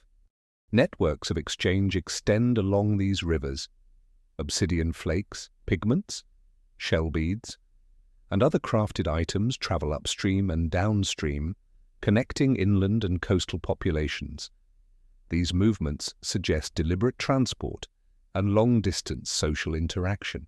Items discovered far from their geological source imply communication, trade, and the movement of ideas as well as materials. Knowledge about which plants, fish, or mollusks are optimal for collection likely circulated alongside tools and ornaments. Unresolved questions persist regarding the timing and scale of these inland water journeys. Were crossings across deeper channels rare and opportunistic, or regular and intentional? Archaeological traces indicate repeated occupation at multiple sites, implying planning and social coordination. Humans may have used seasonal patterns, water levels, and ecological observations to determine when to cross and which routes to select. The presence of similar tool types along these corridors suggests that these movements were not random, but structured and culturally transmitted. Step by step, humans integrate terrestrial and aquatic resources, fishing, shellfish collection, and plant harvesting coexist with hunting and gathering on dry land. Fire supports cooking and protection, while simple shelters provide rest and safety. Stone tools, wooden implements, and watercraft enhance efficiency. Knowledge of riverine cycles, flooding, drying, migrations, and plant growth forms an essential part of human strategy. By combining these skills, early populations maintain resilience in variable environments. Evidence of early water crossings indicates an emerging understanding of navigation and spatial awareness. Humans track landmarks, water depth, and current strength. Some sites show repeated use over generations, with stratified deposits of tools, food, remains, and hearths. So these patterns indicate knowledge transfer, learning, and the careful observation of environmental cues. Even minor adjustments, such as relocating a camp slightly higher or closer to a crossing point, reflect accumulated experience and adaptive strategies. Step by step, inland and coastal strategies converge. Riverine corridors not only facilitate local subsistence, but also connect communities over vast distances. Material culture, including stone tool technology, pigments, and ornaments, spreads along these waterways, supporting both survival and social cohesion. Humans navigating these environments demonstrate foresight, planning, and collaboration, essential for both day-to-day life and longer exploratory ventures. A lesser-known detail comes from traces of early fishing gear, such as barbed bone points or fine nets indicated by wear patterns on tools. These suggest specialized techniques and experimentation with aquatic prey. Researchers continue to debate the sophistication of these technologies, the extent of their use, and the degree to which knowledge was shared across groups. Such findings hint at incremental innovation, trial and error, and the gradual refinement of methods that maximize food acquisition while minimizing risk. Seasonal and environmental rhythms guide human movement. Floodwaters recede, leaving fresh silt and new vegetation. Fish migrate along predictable pathways. Birds follow aquatic prey. Humans anticipate these cycles, returning to specific locations at optimal times. Such behaviors indicate not only survival instincts, but also learning, observation, and memory, forming the foundation of more complex social and technological networks. Finally, the occupation of river valleys and estuarine zones illustrates early humans' ability to integrate multiple ecosystems into a coherent subsistence strategy.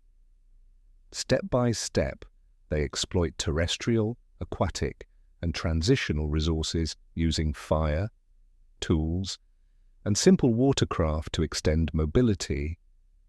Material culture spreads along these corridors, linking communities and knowledge. Seasonal rhythms, planetary scale processes, and environmental variability shape decision-making, movement, and settlement. Through observation, experimentation, and collaboration, humans establish adaptive strategies that enable survival and expansion in dynamic landscapes. Far to the east, early humans explore coastal plains and shallow lagoons where the land meets the expanding sea.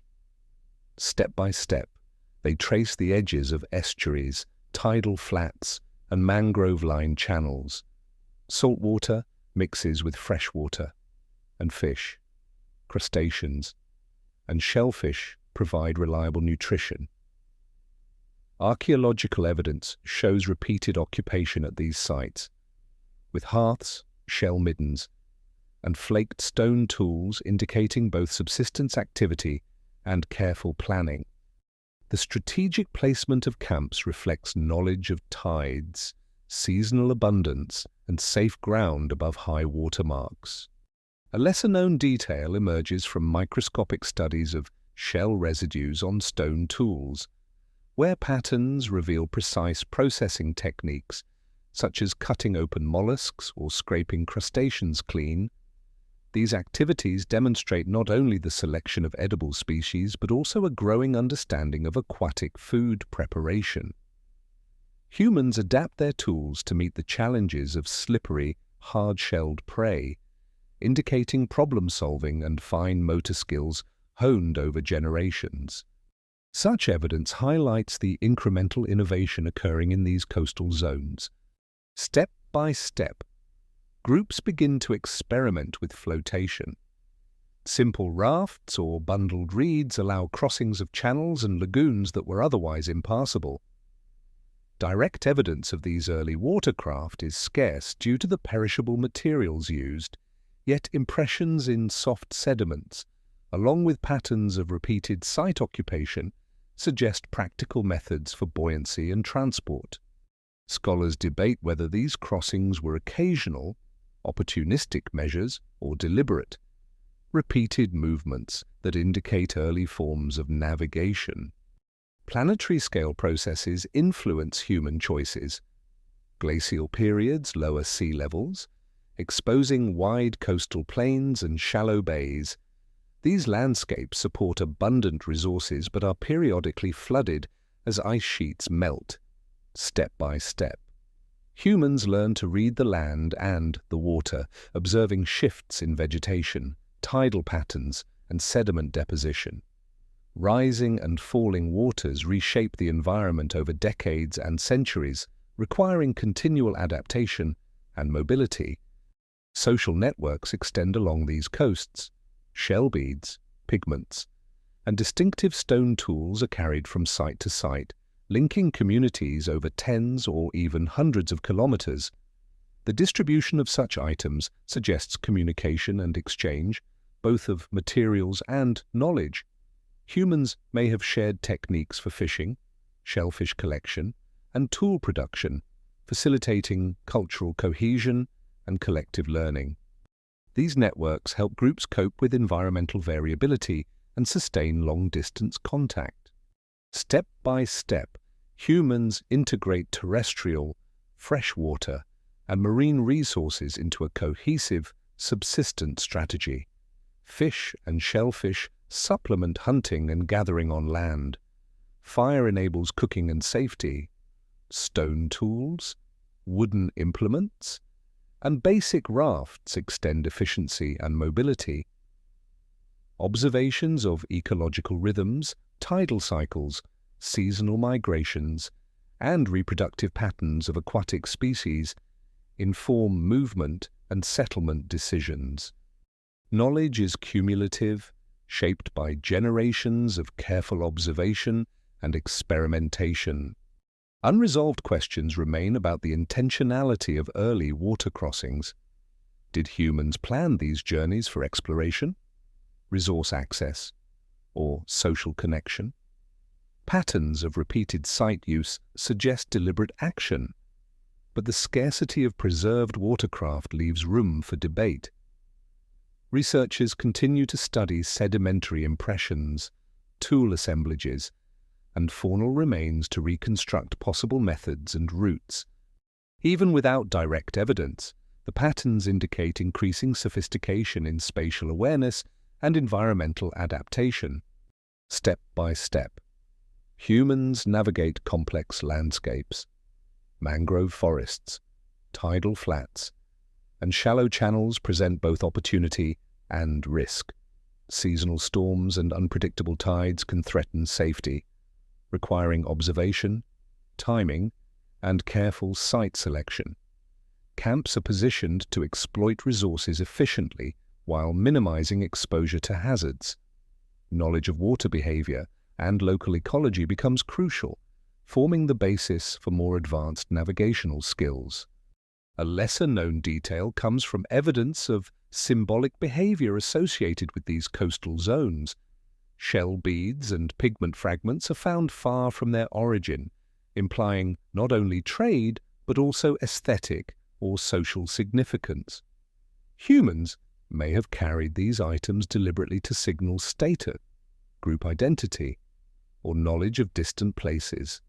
Such practices demonstrate the integration of practical survival with social and cultural innovation, indicating that cognition and creativity were intertwined with subsistence strategies. Step by step, humans developed techniques for sustained exploitation of aquatic environments. Fishing, shellfish gathering, and plant collection occur alongside hunting terrestrial mammals and birds. Fire and tools facilitate processing and preservation. Temporary camps become semi-regular sites, revisited with seasonal predictability. Material culture spreads along coasts, rivers, and estuaries, supporting both survival and the development of social networks. Planetary-scale observations continue to shape human activity. Rising and falling seas, shifting sediments, and climate fluctuations influence available resources and migration routes. Humans respond by adjusting mobility, resource selection, and settlement locations. They track environmental cues, refine methods, and transmit knowledge across generations. The interplay of land, water, and climate creates a dynamic landscape in which adaptability is essential. Step by step, humans extend their presence across vast coastal regions.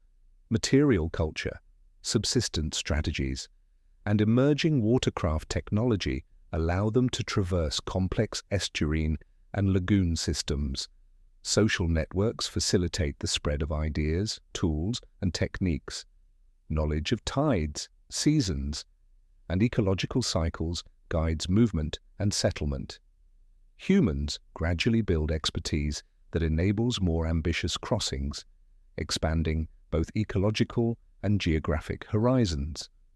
The occupation of coastal and estuarine zones illustrates early humans' growing mastery over water and the integration of multiple ecosystems.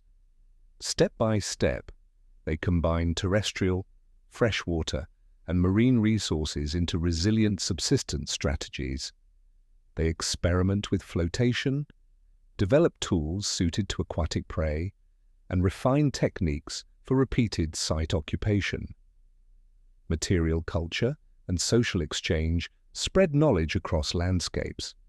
Seasonal rhythms and planetary-scale changes influence movement and decision-making. Through observation, experimentation, and adaptation, humans gain insight into their environment, setting the stage for more extensive maritime ventures in the millennia to come.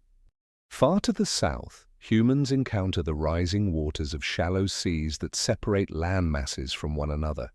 Step by step, they observe tidal patterns, wave behavior, and the dispersal of plant and animal life along coastal margins.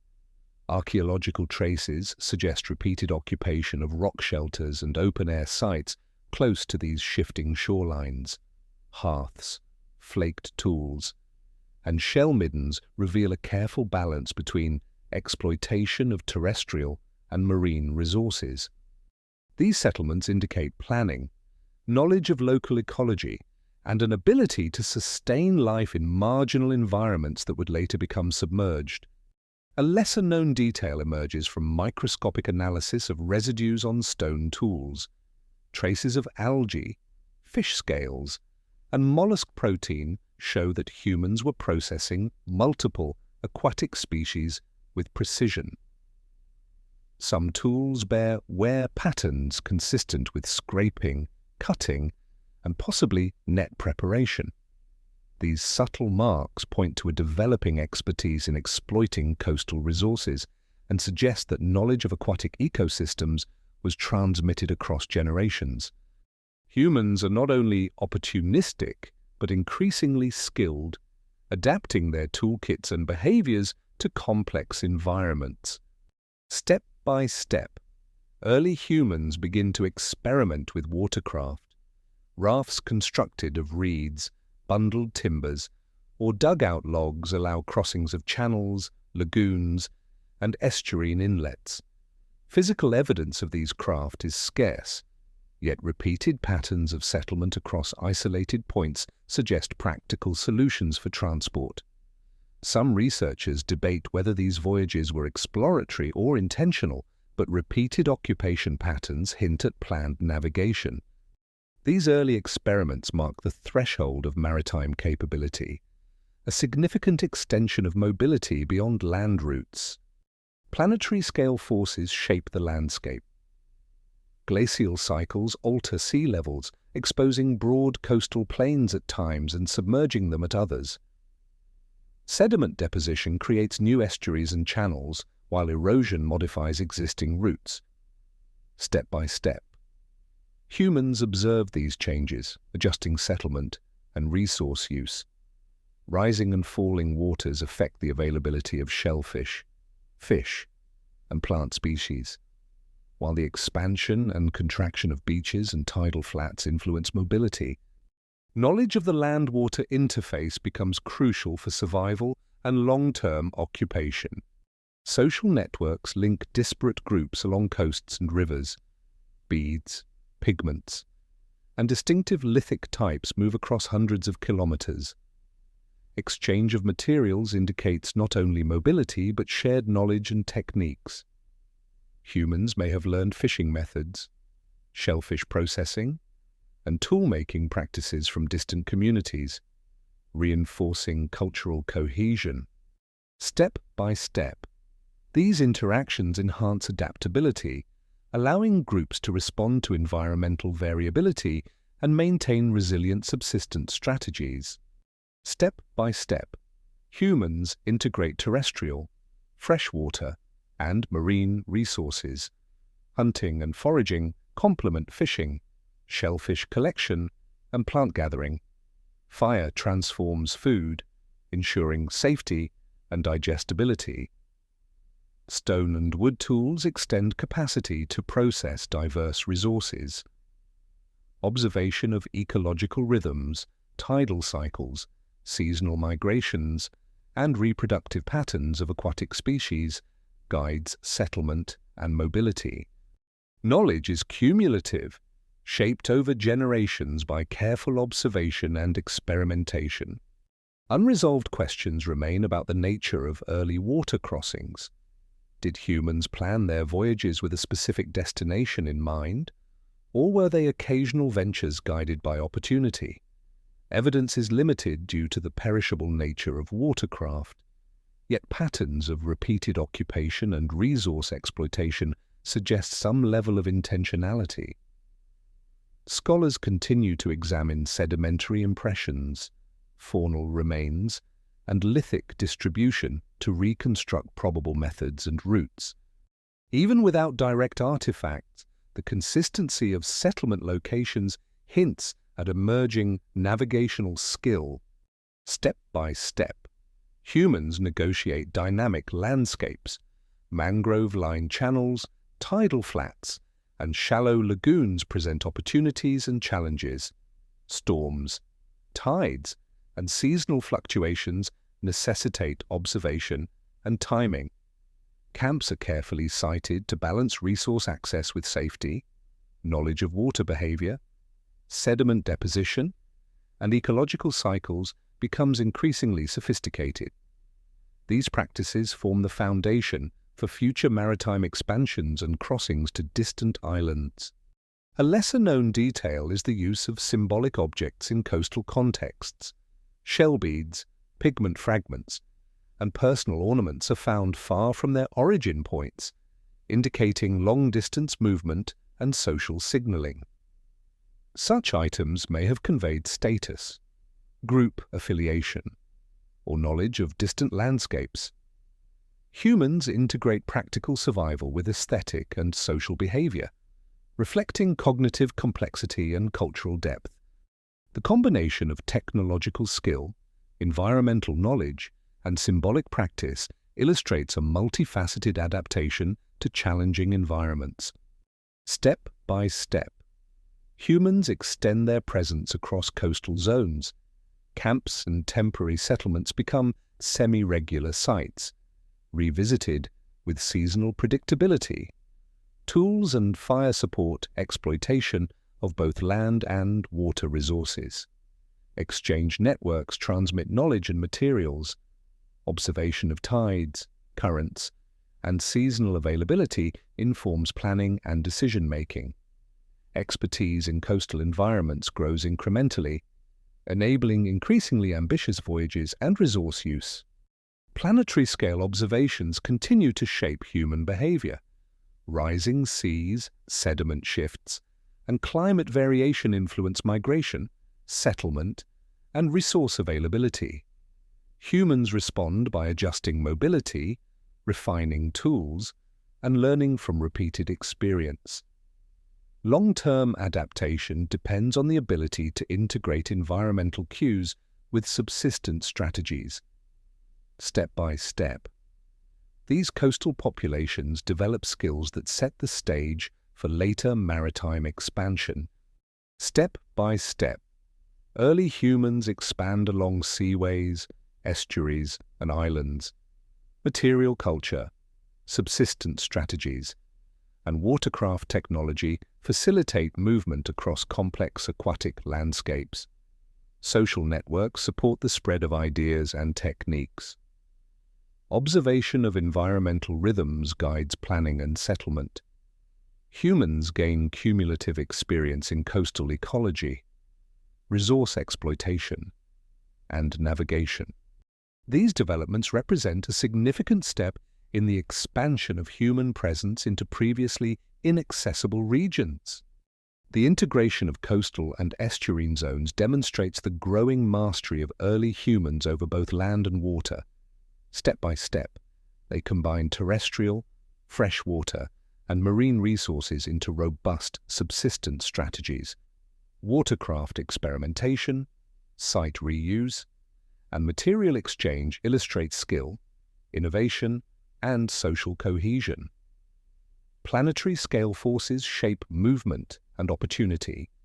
Through careful observation and adaptation, humans extend their ecological and geographic range, setting the stage for the maritime ventures that would eventually connect continents and islands across vast distances. Far across the sea, humans venture to lands separated by stretches of open water.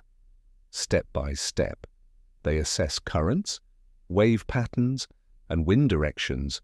Rock shelters near the coast provide temporary bases, while rafts or dugout logs allow crossings of channels, lagoons, and narrow straits. Archaeological evidence from these islands indicates repeated occupation over millennia. Hearths, stone tools, and shell middens suggest adaptation to coastal and island ecologies.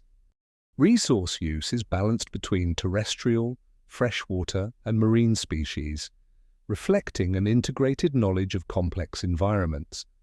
A lesser-known detail emerges from analysis of ancient shellfish remains. Species that are stationary in shallow waters, yet found far inland, imply transportation or deliberate selection from multiple habitats.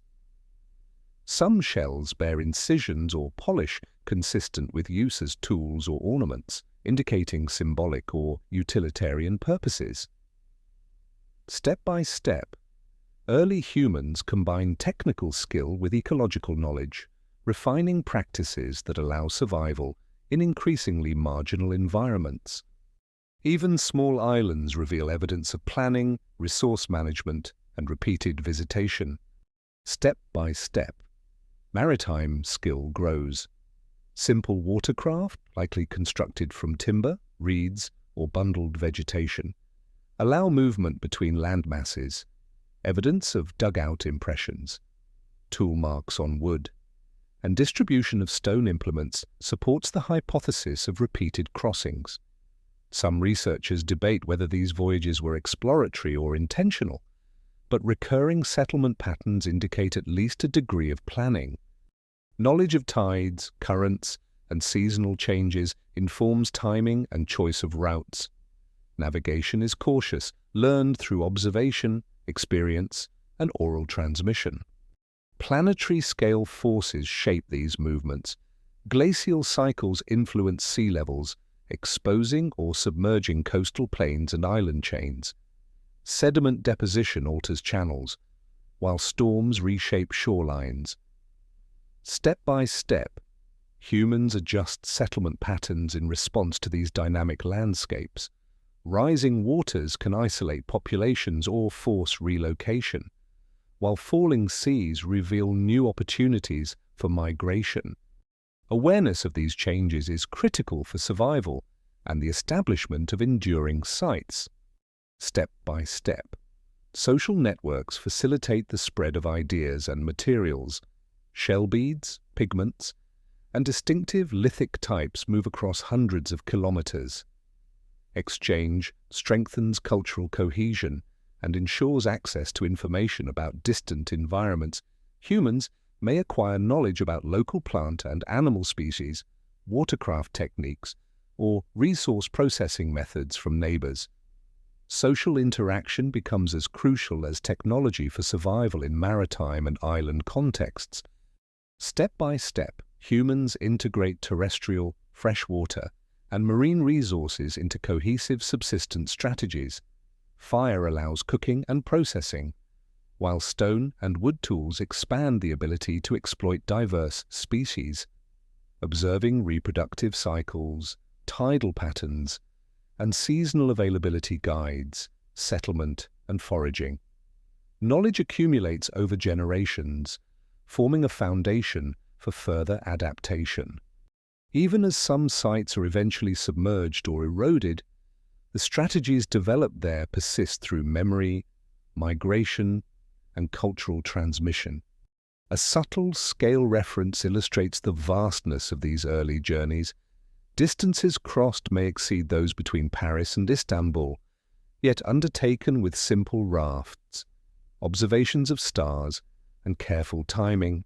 Step by step, humans traverse channels, straits, and shallow seas, demonstrating resilience, skill, and the cumulative benefit of cultural knowledge.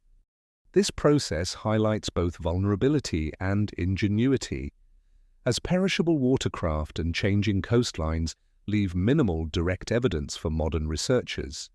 Unresolved questions remain regarding the precise timing and frequency of these crossings. Did humans deliberately plan expeditions to specific islands, or did some encounters occur opportunistically? Archaeological patterns suggest repeated occupation, yet the absence of preserved watercraft complicates interpretation. Researchers continue to study sedimentary deposits, faunal remains, and lithic distribution to infer probable routes. Even without complete artifacts, the consistency of settlement locations points to emerging maritime knowledge and intentionality. Step by step, early humans demonstrate increasing mastery of coastal and insular ecosystems, mangroves, tidal flats, shallow lagoons, and small islands present both opportunities and hazards. Storms, tides, and fluctuating sea levels require careful observation and timing. Camps are sited strategically, balancing access to resources with safety from inundation or predation. Knowledge of water behavior and sediment dynamics informs movement and settlement, forming a basis for subsequent maritime expansion. A lesser-known detail is the presence of symbolic objects in remote coastal sites. Shell beads, pigments, and ornamental stones are transported over long distances, indicating social signaling, group identity, or knowledge of distant locations. Humans integrate practical survival strategies with symbolic and aesthetic behavior. This dual focus on utility and expression illustrates cognitive complexity and the ability to plan for both immediate needs and social or cultural purposes. Step by step, humans extend their presence across archipelagos and isolated islands. Temporary camps evolve into semi-regular sites, revisited seasonally or over multiple generations. Tools, fire, and shelter support the exploitation of diverse resources. Networks of communication transmit knowledge and techniques. Observation of environmental rhythms informs timing, settlement, and foraging. Humans gain cumulative experience in navigation, ecology, and resource management, expanding their ecological and geographic range. Planetary scale factors continue to shape movement and opportunity. Sea level fluctuations, sediment shifts, and climate variation influence migration, settlement, and subsistence. Humans respond with flexibility, refining tools, mobility strategies, and knowledge systems. Long-term adaptation depends on careful observation, experimentation, and transmission of learned behavior. Step by step, populations develop maritime competence and the ability to colonize previously inaccessible islands. Step by step, the integration of land and sea demonstrates the growing expertise of early humans. Resource management, social exchange, and watercraft use collectively extend their range and resilience.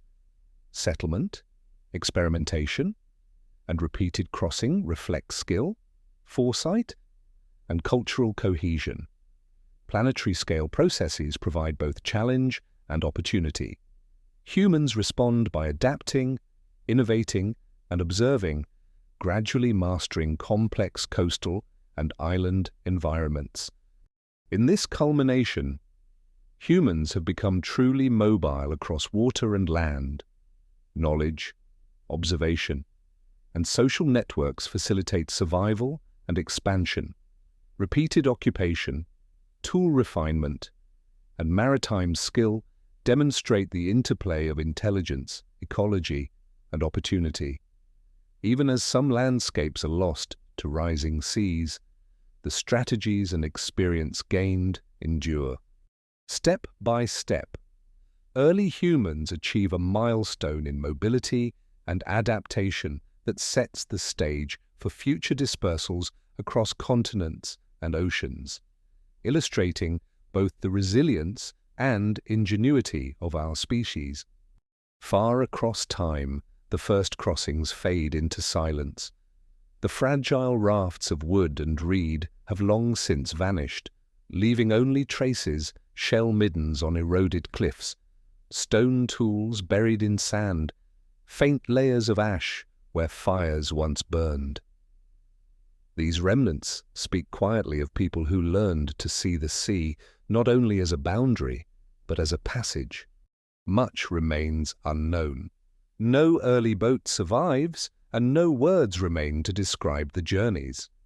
Archaeologists piece together fragments, obsidian carried from distant islands, bones of fish roasted on ancient hearths, ornaments shaped from shells found far from the coast. Each clue suggests intention, patience, and knowledge, though the full story is lost to time.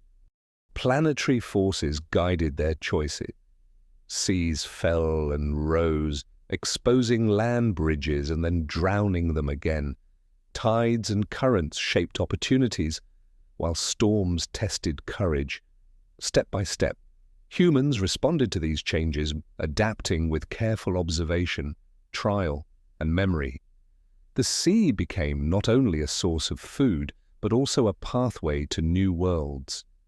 In the quiet of these ancient coasts, we glimpse the beginning of a long human journey. The first boats carried more than bodies across water. They carried the possibility of migration, connection, and discovery. From these small, uncertain voyages grew the vast story of humanity's movement across the earth. Today, the sea still moves with the same tides, and the traces of those first crossings remain faint but enduring. They remind us that the path of human history is not one of sudden leaps, but of patient steps, small choices, repeated over generations, that slowly expanded the world.